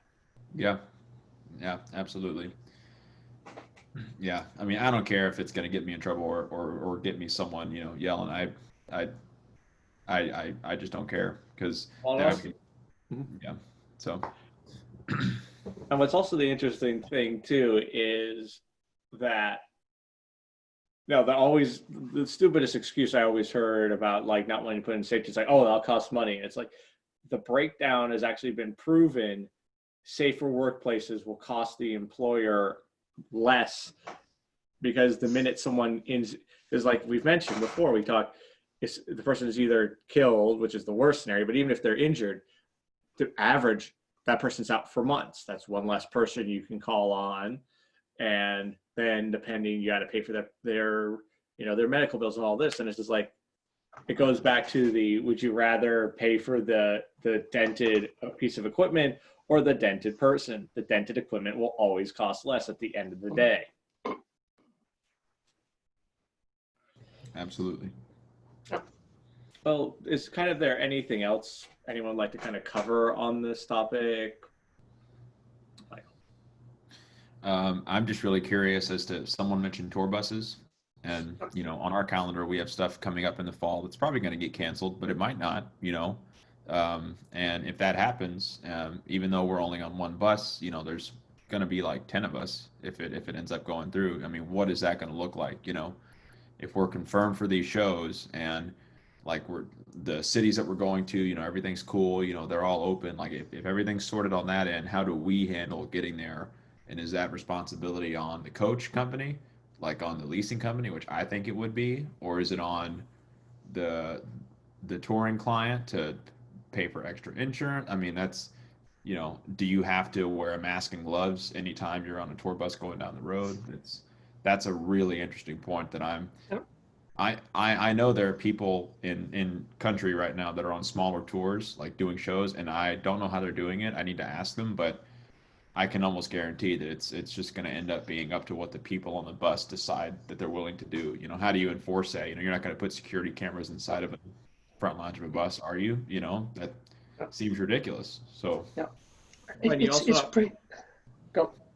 Well, I was also going to say is like, the thing is, even right now, this is a great bit of irony. So who here has not heard of the Rhode Island station fire? The Great White Show? Is that what you're talking about? Yes.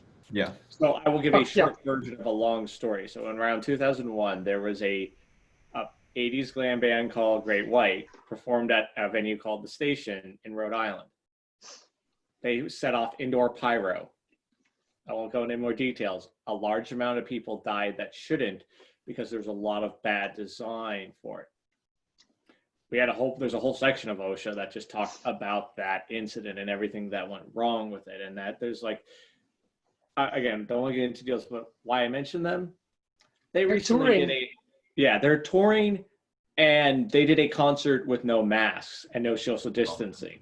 So what I'm saying with that is there's still people right now, even not in our industry, who aren't wearing masks. So it's like you have these absolute goddamn morons who are doing stuff like this, and you were making a point. It's just like, but it's going to be a while, and I hate to say this, Seth, unless somehow the world changes, that tour is probably going to be canceled because there's still, like, for example, my state of Vermont, the governor is not going to back down on, if you've entered this state and you're not an essential worker, you have to, he said, you're quarantined for if you're coming out of the state, you're quarantined for 2 weeks, period.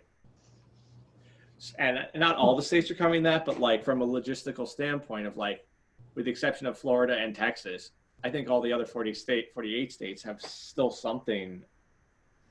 So I think. Oh yeah. I think if you're doing like Tennessee, Kentucky, Missouri, you might be all right, just based on my weekend experience. Right, but it's like if you're trying to. Here we go. Right, like you're going to have those states that are unfortunately not following it, but it's like once you get to the more blue states, there's nothing really that you're still probably going to encounter that. So it's like you might have the Southern tour, and it might be that. The bus thing is so interesting too, just because like who isn't, like you're talking about, liability and insurance, but just on a like day to day, if somebody starts coughing, like what are you going to do? Kick them off the bus? Like, kick them out, man. It's just tricky. Like, are you going to, but even that is questionable too, because you don't want to put them on a plane. There's just a lot of logistical questions there that I don't know the answer to. People don't want to deal with them, so that's why a lot of stuff's getting canceled too. I mean, assuming for a second that, for a second, assume your tour is going to go ahead. The whole liability thing is a non-issue because no one's going to insure this. You are going to have to all wear masks on the bus and be as socially distanced as you can. With 10 people, that most likely means getting 2 buses, so double the cost. Still assume the budget is endless, so you can actually get the second bus. And you're going to go to all the states that, for some miraculous reason, don't have the quarantine order. If you come in, you're going to have to most likely just be in the bubble. One of you starts coughing, you stay in the bubble, because the tour must go on, obviously. And at that point, you wear a mask 24/7. Yeah. It's none of this is actually going to happen, but if you assume it would happen, that's the only way it could continue. Absolutely. Because any other solution is just not going to work. Yeah, and unfortunately, it's going to depend so much on people.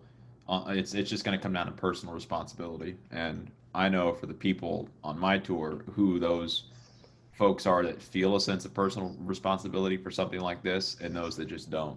Yep. Well, we just have those people that are, we're all right. Exactly. We have some of those people who are, their mindset is, no one from, in office is going to tell me how to live. I have to be away from my family on this tour. So, right. Exactly. And you're not on the tour. Right. Exactly. Play by the rules or you're out. And that's pretty much how society is going to be. You want to be out in public? Wear a mask. Yeah. We were so used to dodging bullets left and right, hugging, kissing, living together, 12 people stacked together in a massive sandwich in a bus. It's just not going to continue this way. Right.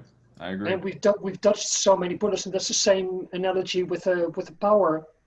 It's wrong, but just because we didn't have a pandemic in the last century doesn't mean it went right. No, we just got extremely lucky for a century. And look at how Japan, South Korea, Vietnam, Taiwan, by default, they wear masks. Right. And they're the countries that are relatively safe. Absolutely. They had dozens of people passing away,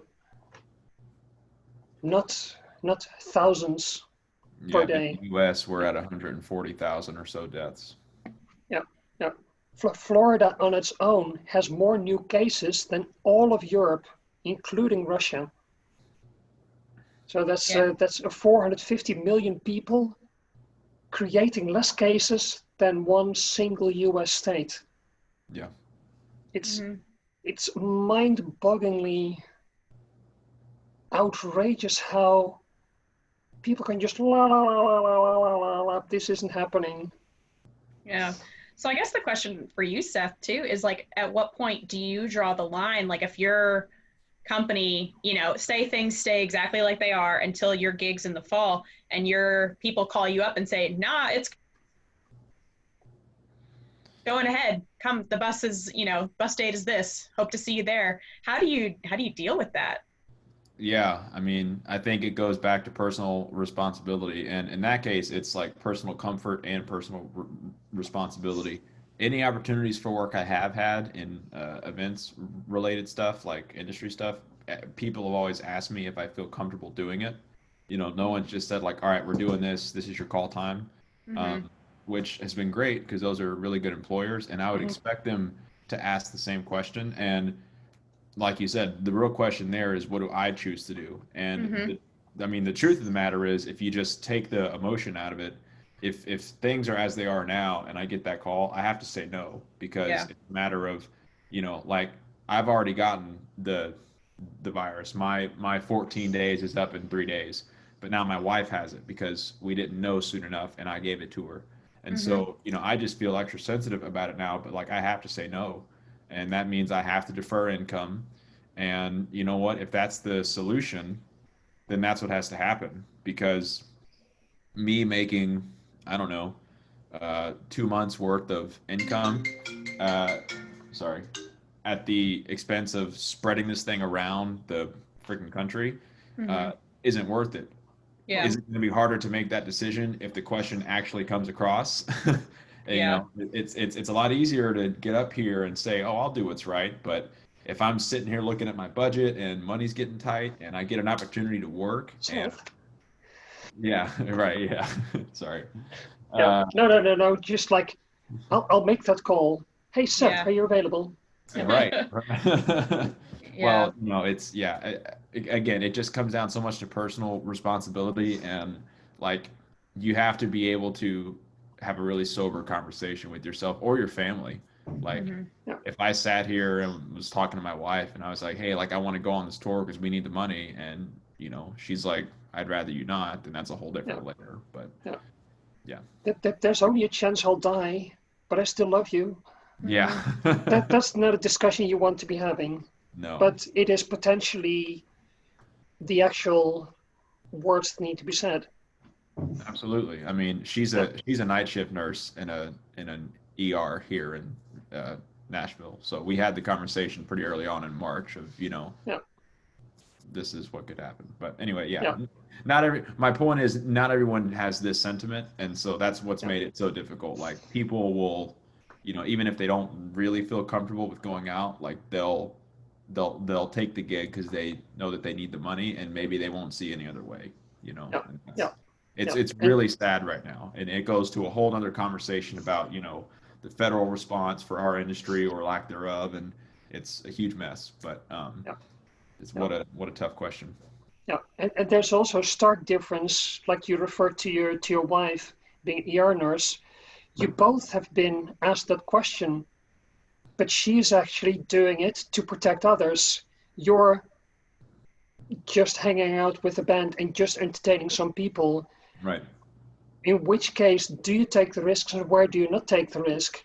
Right. Your wife is actually trying to save lives, jeopardizing her own. You would literally just be jeopardizing your and other people's lives because there's no reward at the end other than your paycheck. Absolutely. How callous could you be if you would say like, hey, yeah, come on, the 6K is nice. Yeah, no. No, yeah, I completely agree. I wish more people thought in that vein, and I wish more people thought in that way in this country because it's, man, I mean, we all see the news. Yeah. It's a mess. Yeah, I feel sorry to even think about bringing it up, but yeah, it's. Yeah. I wonder how it is coming from the point of view of business owners. I mean, I know guys who are PA company owners who, I mean, the scenario that they're looking at is not, if a gig comes up, shall I take it because then I can pay the bills? These guys have taken out quite sizable loans to get them through this period, and I'd hate to be in that position. At what point do they either need to file for bankruptcy or start looking for other ways to pay these loans back, whether that involves selling off equipment or you know, whatever else. But I know for these guys, it's going to be a different viewpoint when it comes to the question of, do I accept work or not? Obviously, it still has to be done in the most responsible way possible, but they you know, I'm talking tens of thousands of pounds in loans just over the past few months to keep the businesses afloat. But who are they going to send out on that shift? Well, exactly. The gear gets sent out, but Seth will say no. I will probably say no. Will you say yes? Well, unless they could pick up gigs that was, you know, small enough for the owners of the company to go and do it themselves, because the people I'm talking about are not just business owners; they are, you know, engineers themselves. They operator owner. Yeah. So maybe if they were literally making the decision only for themselves and not asking anyone else to do it for them, then maybe that would be a different matter altogether. But then the paycheck is also going to be too small to actually make it worth their while. Yeah. So it's a catch-22. Yeah. I think it's difficult because there's still not a lot of science known behind any of the virus. There's still a lot of unknowns. And people keep coming out with timelines. I'm not sure what it's like in the States, or what it's like in Europe. Our government keep announcing, you know, relaxations in social distancing. You know, you can go back to doing this. Pubs have opened, pubs and bars. Hairdressers have opened. I think dance studios have opened. The 1st of August, we're supposed to be able to, countrywide, have socially distanced indoor events, with the plan being that regular sort of, you know, before pre-COVID style events would be happening as of November. Whether or not this actually happens, I don't know, because you know, you've kind of got to take what our government says with a pinch of salt. But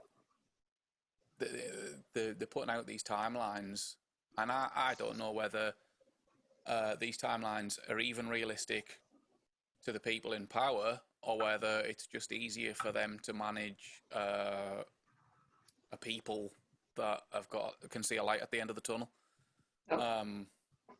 But if that's the case, then there's only so many times when they can get to the end to what should have been the light at the end of the tunnel and say, well, we're pushing it back before people realise that it's just not working. So yeah, I'd like to see what happens next. I'm hoping that something can start happening as soon as possible, safely, whether that involves a cure or an immunity or whatever it takes for us to get back to work. But yeah, it's a fingers crossed kind of moment. Yeah, and lots of wishful thinking as well. Yeah. So now here's the thing. Let's assume for a second we are going to get the vaccine. How many of the 5 of us are actually going to be able to get the shot? Yeah, well, There'll be this amount available with this demand. yeah, the supply and demand situation, even with just testing, never mind any future vaccine, the testing, supply and demand is just a crazy situation. Yeah, even just for the case testing, it's already impossible. Yeah. So who knows? Yeah. Yeah. I mean, has it been decided whether or not it can be re-caught? You know, if you've had it, can you catch it again? Yeah, I know somebody personally. Yeah, I know somebody personally that has had it for the second time. They're sick again in their household here in Nashville. Right. Mm-hmm. Yeah, the doctor or the nurse practitioner that I spoke to on the phone said that, it was my wife who was talking to one of her nurse practitioner colleagues, said that on the average they see people maintain antibodies for a month or two after they're sick, and so their immune system is more beefed up at that point to the virus. But then after that, your antibodies will drop off to more or less, you're just as susceptible to get it or not get it beforehand. So it's definitely possible to get it multiple times. You just have a little bit of a beefed up response in the month or two immediately after you recover. Yeah. But I'm not. And then you're even talking about not getting any other nasty side effects. Just like your heart, your lungs. Like, no, you just get ill, you just get better, and then you get it again. In the meantime, you're catching this whole plethora of other things that might haunt you for years to come. And that's the whole danger with saying, there's only a 1% mortality rate. Yeah, but in the meantime, 60% of the population suffers year-long consequences from having been ill for a week. Yeah.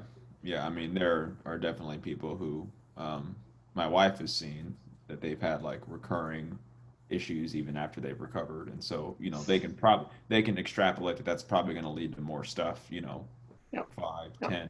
I mean, who knows what's going to happen? That's why everyone's freaked out about it, is because there's just no precedent. Like, we see what pneumonia does to people and what the flu does. We've got decades and decades of this research to. What a mess. It's definitely a mess. It's hard to know, like, one thing that we talked about during the Live Sound Summit that, just to bring it back around to the positive side, is that there's always going to be a demand for our skills in some way.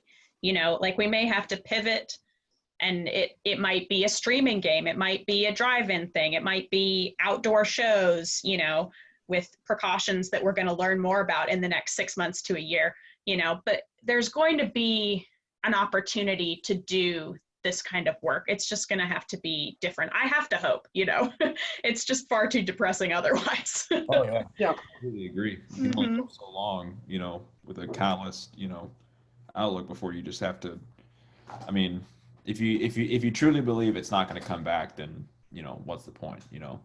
Become an accountant. Has anybody learned anything really interesting just in this time off, about, learning new skills that you can use going forward, about like streaming or other stuff, Has anybody been working on that? Personally, I started a computer science course, got about 9 modules, and I got to about the 6th one. I've stalled because it's pretty difficult and it's challenging for me, so I'm kind of stuck in the middle there. But one thing I have been looking at or being more interested in is becoming the path to becoming something like a tour accountant. because I love spreadsheets. Like making an input list because I get to go on Excel and like format cells is like my jam. And which is ridiculous to say out loud, but no, it isn't. I mean, you know, I like numbers. I like working with numbers, and I like it when things are balanced out, so to speak. So, yeah, and so that's been one thing that, you know, and like not only that, but seeing and with my tour how things had to get shaped down and how decisions had to make. It was the business managers who were driving a lot of those. Like at the end of the day, our tour manager would say like, guys, we're going to do our best. We're going to really make this happen.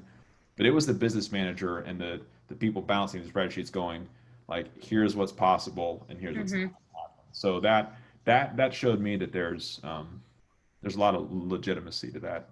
And cool. Yeah. Yeah.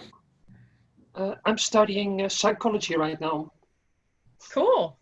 Yeah, I did study psychology in university somewhere long in a place far away from here, a long time ago.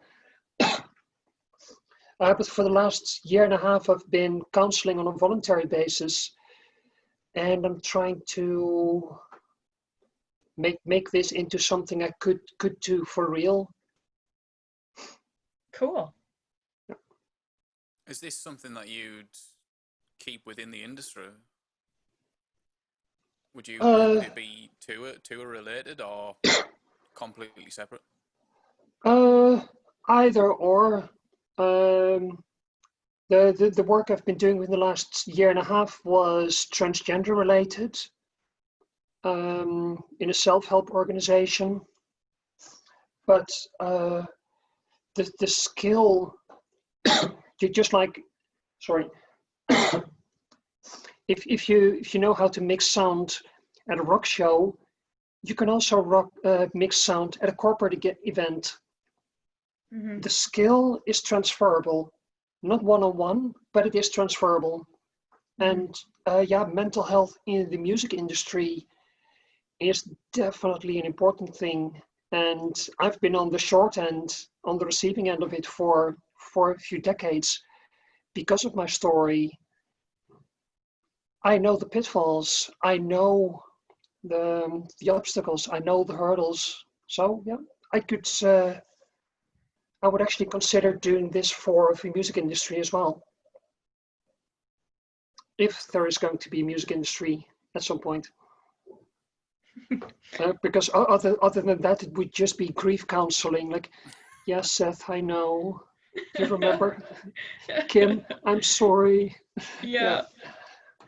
Mm-hmm.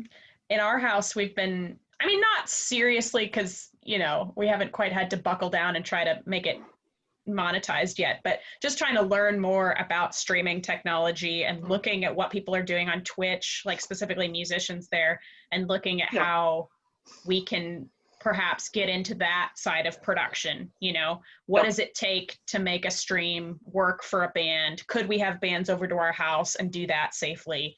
You know, just looking at, there's so many things that I knew nothing about. You know, like I can mix the audio for the stream just fine. I know how that's going to work, but the video stuff, the internet bandwidth, setting all that up, it's been really interesting to learn a different technical side of a different kind of show, but still a show.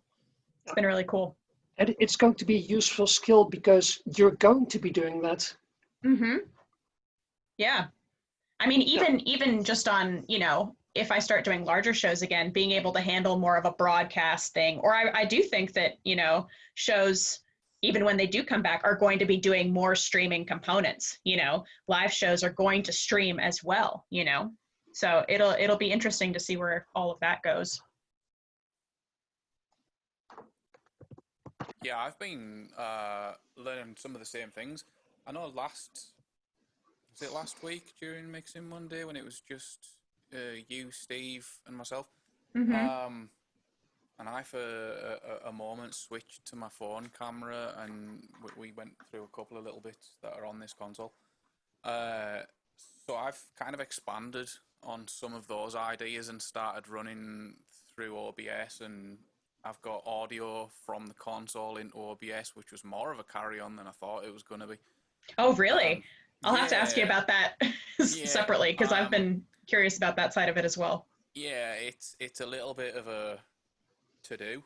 Now, the one thing that's tripped me up today, which I'm pretty sure I didn't have this issue earlier on in the day, so I'm going to have to find out what I've done sometime this afternoon, was I've got audio going from the console, which is what my mic's plugged into, so all of the audio is coming from the console into the MacBook.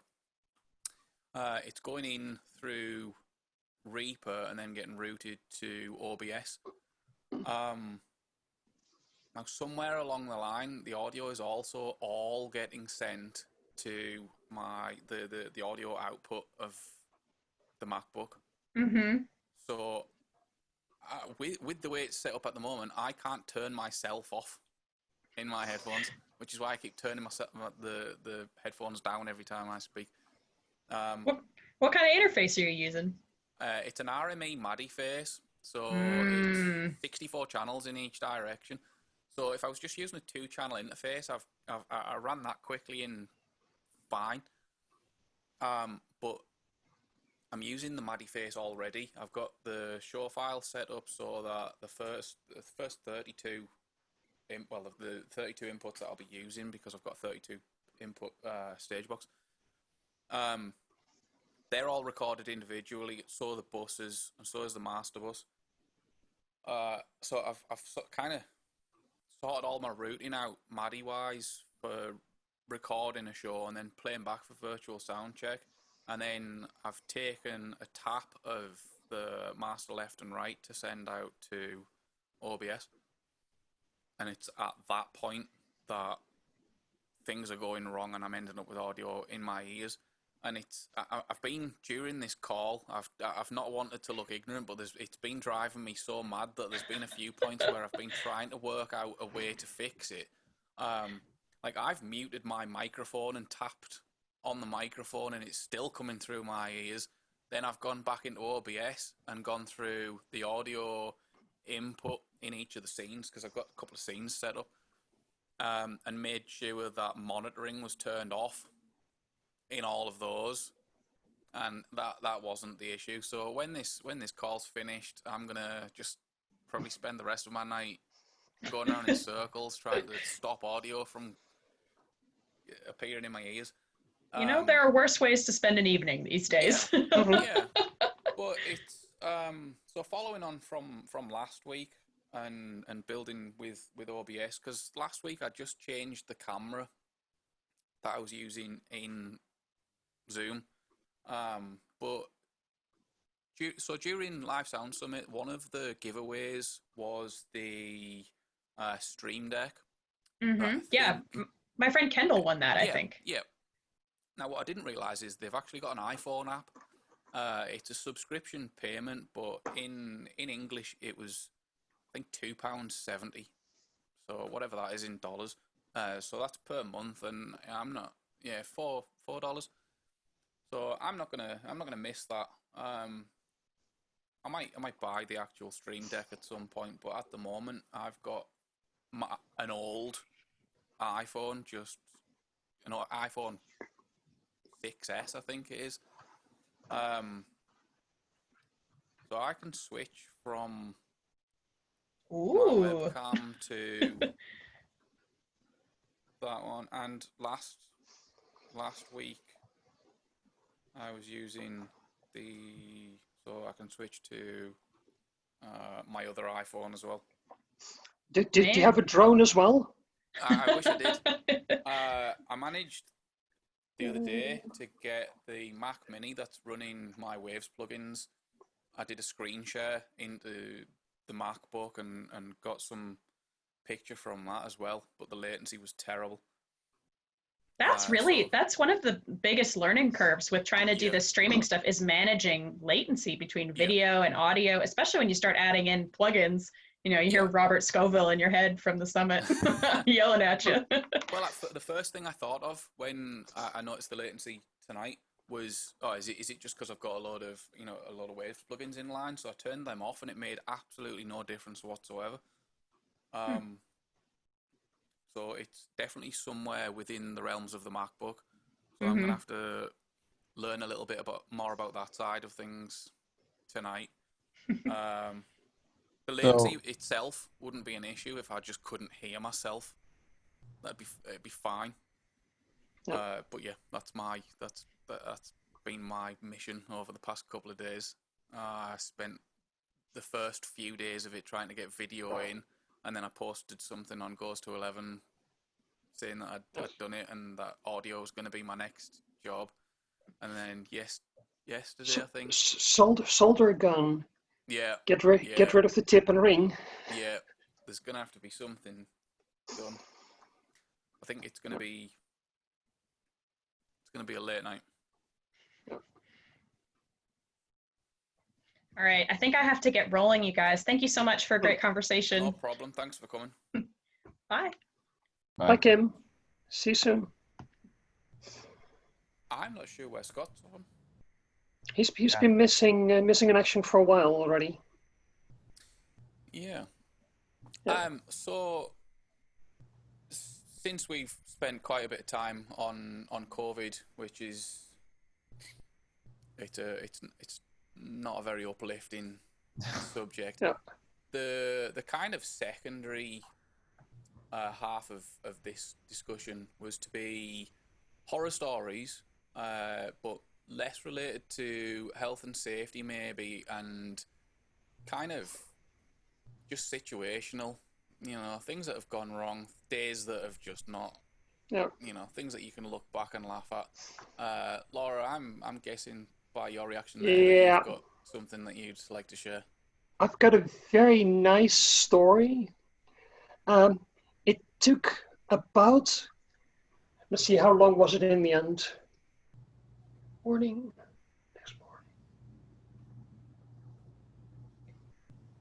It took about 75 hours, I think, in the end. I was on tour. It was a 4-band bill. I worked for bands 2 and 3. The main band had a 7.5-ton truck with all of the gear, and we just stuck our gear somewhere on top of theirs. We did our show in Poland, Warsaw, and somewhere 11 a.m. their tour manager calls me in. Hey, tomorrow we're going to Belarus, and I'm not sending any of my crew with the truck driver, and the truck driver's a bit nervous about it, and he doesn't really know how ATA carnets work. So, Laura, you've got a set of brains. You go with him. We do a separate border crossing because trucks go to another place than where buses go. It'll take us 1 hour. It'll take you 2 to 3 hours. We'll meet on the other side, and we truck on to Minsk. I was like, I don't want to do this because I don't know what's on your carnet. I don't know what's in your truck. I can't point to gear on your truck. I don't want to do this. Well, Laura, I want you to do this. Somebody's got to do it, and I'm pulling rank. You're doing this. Like, yeah, but I don't want to. Long story short, we did the show, load out, and there I was. Okay, guys, see you on the other side of the border. I'm getting on the truck with the truck driver. We left Warsaw at about 1 a.m.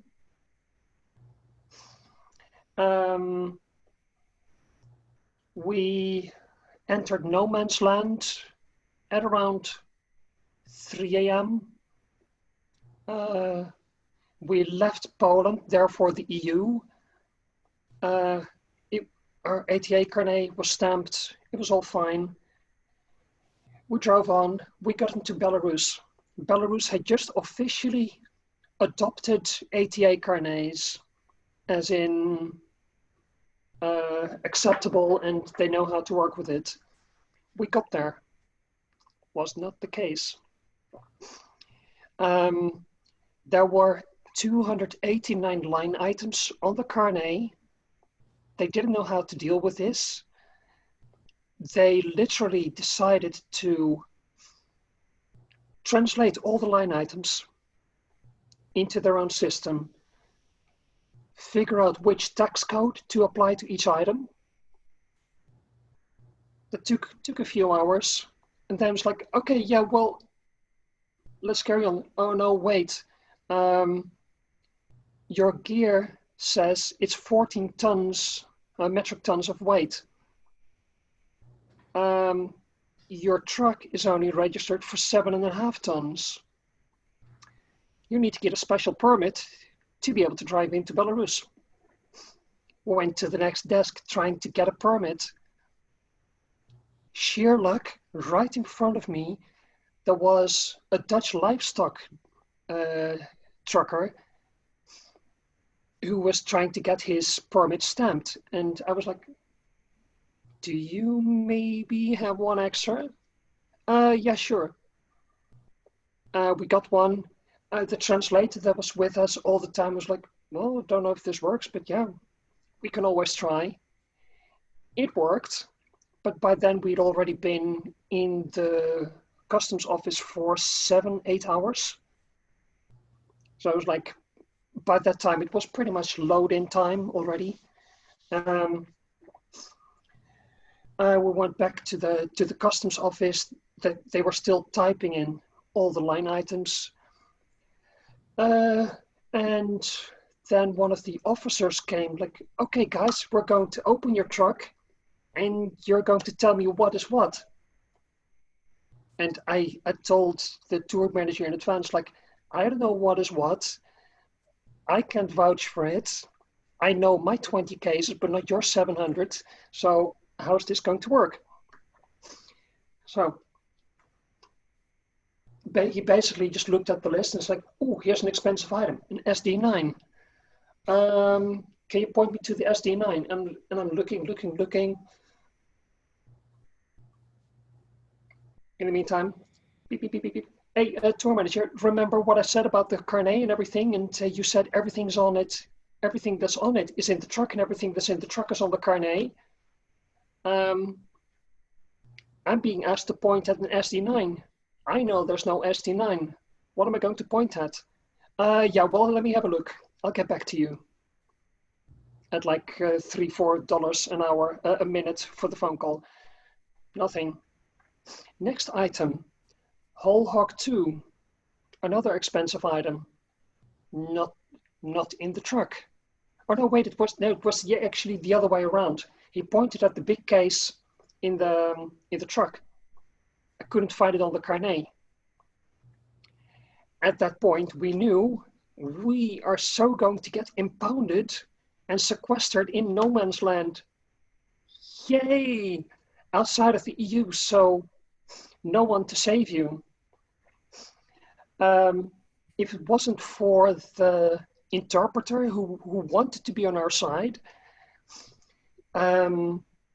we would have been impounded. But she said to the officer, I think you need a coffee. Go get a coffee. In the meantime, she got one of the lower minions to come, and she told us, like, okay, just point at something when they ask you what is something on the list. Except for the fact that they pointed at the coffin, which was one of the stage props. That was a bit of a tricky thing, but in the end, we got away with it. So it's like, okay, at least our visual test was done. We went back to the office to see if they had finally finished the translations. They still hadn't, and they didn't know how to actually do this because the ATA carnet was too alien to them. They decided, you know what, we're going to stick a plomb on you, and we're going to tell you you're driving empty. So just go to the weighing bridge, give them a €5 note, and you'll be fine. We got there at like 4:30 in the morning. At 5 p.m., we were finally sent off to go to our gig 3 hours away, where load-in was 11 a.m. So we start driving, trying to catch up.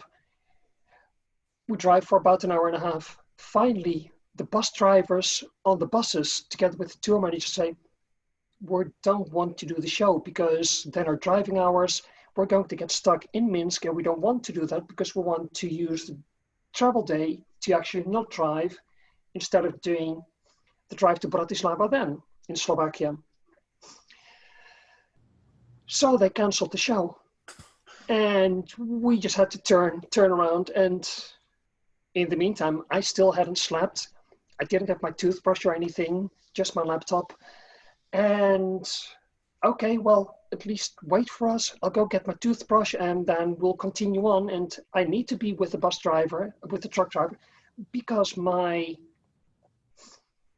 name is on the Dutch certificate. So I can sort of pretend to be the second driver. Don't even have a driver's license. Getting back into the country was, back out of the country again was fun because we were empty on paper, but we had 7.5 tons of gear. That was a bit of a tricky thing, but we managed to get past that in only 6 hours instead of 14. And then it was, okay, guys, we've just been awake for 27 hours already. Now we just need to drive as fast as we can, 3 countries down the road. 45-minute catnap. My name got on a few tacho discs, and this was still one of the old box trucks that had the fuses right at the dash on the passenger side. So we would literally start driving at zero speed. I would pull out the fuse. We would start driving. So we basically be not driving for hours, but it was a Sunday. And on Sundays in Poland that day, no trucks were allowed on the road. So we got pulled over 3 times. Each time as we're pulled over, quick brakes, tacho in. Twice we had a terrible spike because just like bin fire, we suddenly drove 160 miles an hour with a box truck. No, we didn't. But yeah, we got stamped. And therefore everything that happened until then was sort of okayed by that one stamp. We just continued driving. We took the local roads because that was actually the shorter road, because the longer route would have taken us way longer, even though we could speed up, but we still had our speed limits. In the end, we got to Slovakia at 8 a.m. the next morning. By then, we'd been awake for 72 hours. I literally took a few cat naps with the driver as he took his.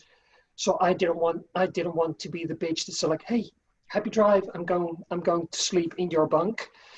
And then we got to the venue change. We didn't even know where. And finally, we got to the right venue. And I just looked at the tour manager and gave him a terrible stink eye, like, dude. And he just pretended nothing happened. Oh, he has never, to this date, he has not apologized for what had happened there. But it was a very interesting horror story. It was a nice round trip.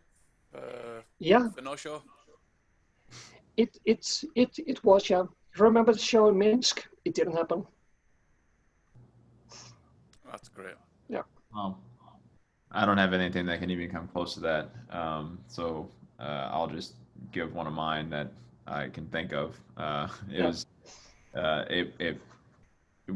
In hindsight, it wasn't even that bad, but at the time, it seemed pretty stressful. We, in country touring, you don't go out for very long at a time. It's all weekend warrior touring, so to speak.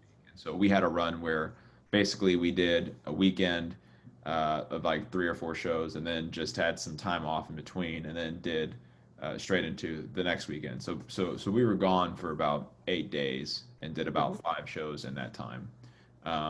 So it was at the end of this 8-day run, and we were all pretty tired, but we were excited to be done and go home. And the show that we did that night was in Ohio, and the artist, he had this weird thing with front fill speakers, where if he couldn't feel like he could hear the sound coming off the back of him while he was on stage, he didn't feel like they were loud enough.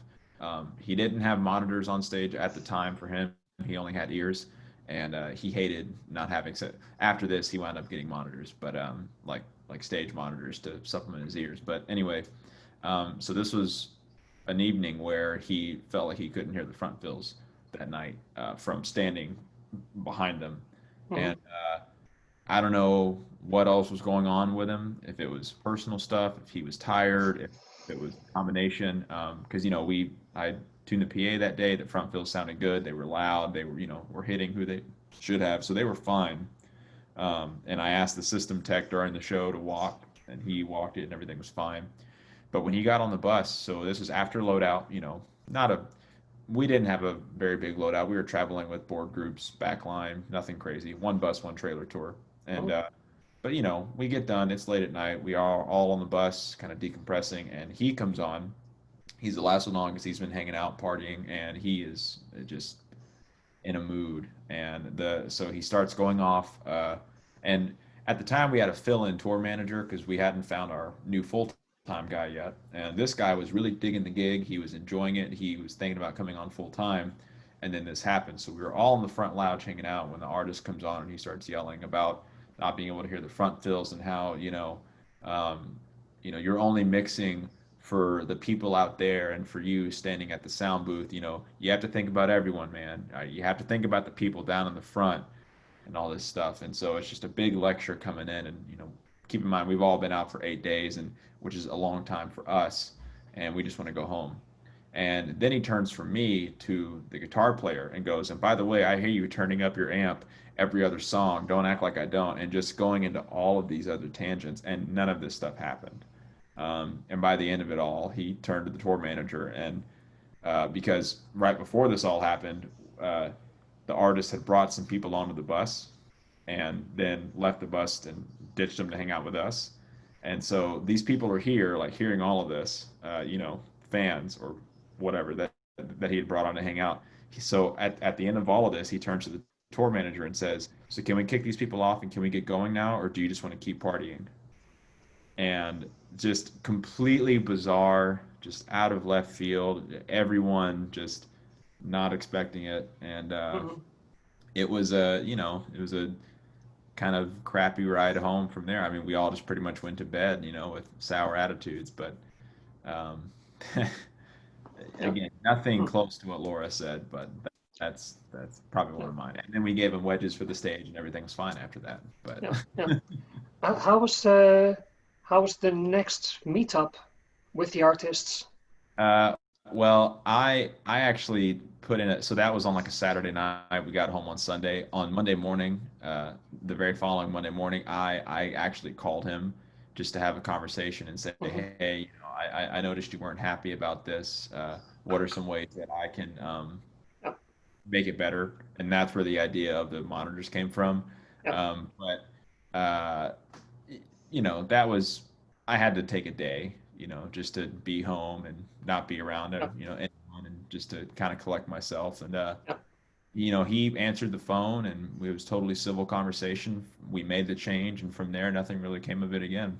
But at the time, it was very unexpected, and it took a lot for just to restrain ourselves, and not try to be unprofessional in that moment, but that's just part of the fun sometimes. All the personality coming into on the road, creative personality. Yeah, the fun of dealing with different people. Yeah. And at that moment, you're the expert, but that's your employer. Yeah. I mean, what am I going to say? Yeah. Exactly. Yeah. Who's actually done crazy commutes? I mean, the longest bus ride I've ever been on was from Nashville, Tennessee to Saskatchewan, Canada. It was 30 hours. That was, thankfully I haven't had to do anything worse. I've heard the stories about people going from East Coast to West Coast, and it's 42 hours, on a bus, and I had to do. That's in the US, I've done Houston, Fort Lauderdale in either direction. It was it's a bit of a trek. Yeah. Wow. Yeah. I've still long on a bus. Yeah. Yeah, we did France and Switzerland in January. That was the start of my international touring. I'd done some UK touring years back as a lighting engineer.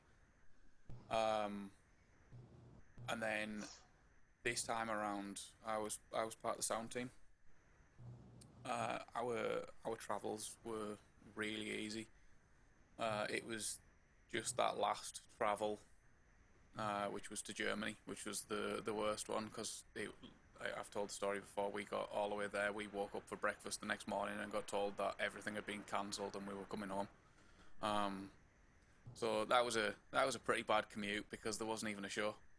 Yep. So, yeah, I hope I get to work with those guys eventually, because I've seen the show and it's great. It was a Led Zeppelin tribute show, and it is really good. They actually came through the venue that I worked at, so it would be brilliant to get back out on the road with them and actually get to work on some shows. But who knows? And we'll see how long it takes. There's definitely something intensely rewarding about touring with a band. Yeah, it's something else. Yeah, I'm happy to be on that side of the fence. I've done local gigs as well, but touring with the band, it's that's what does that's that magical thing for me. Yeah, same. Excellent. I actually have to run. I'm sorry. This has been that's really fine. fun. I'm gonna start winding things up now. Anyway, it's been a while since Scott was around, so Who's Scott again? Not Nathan. Yeah, not Nathan. I'm gonna stop the recording now.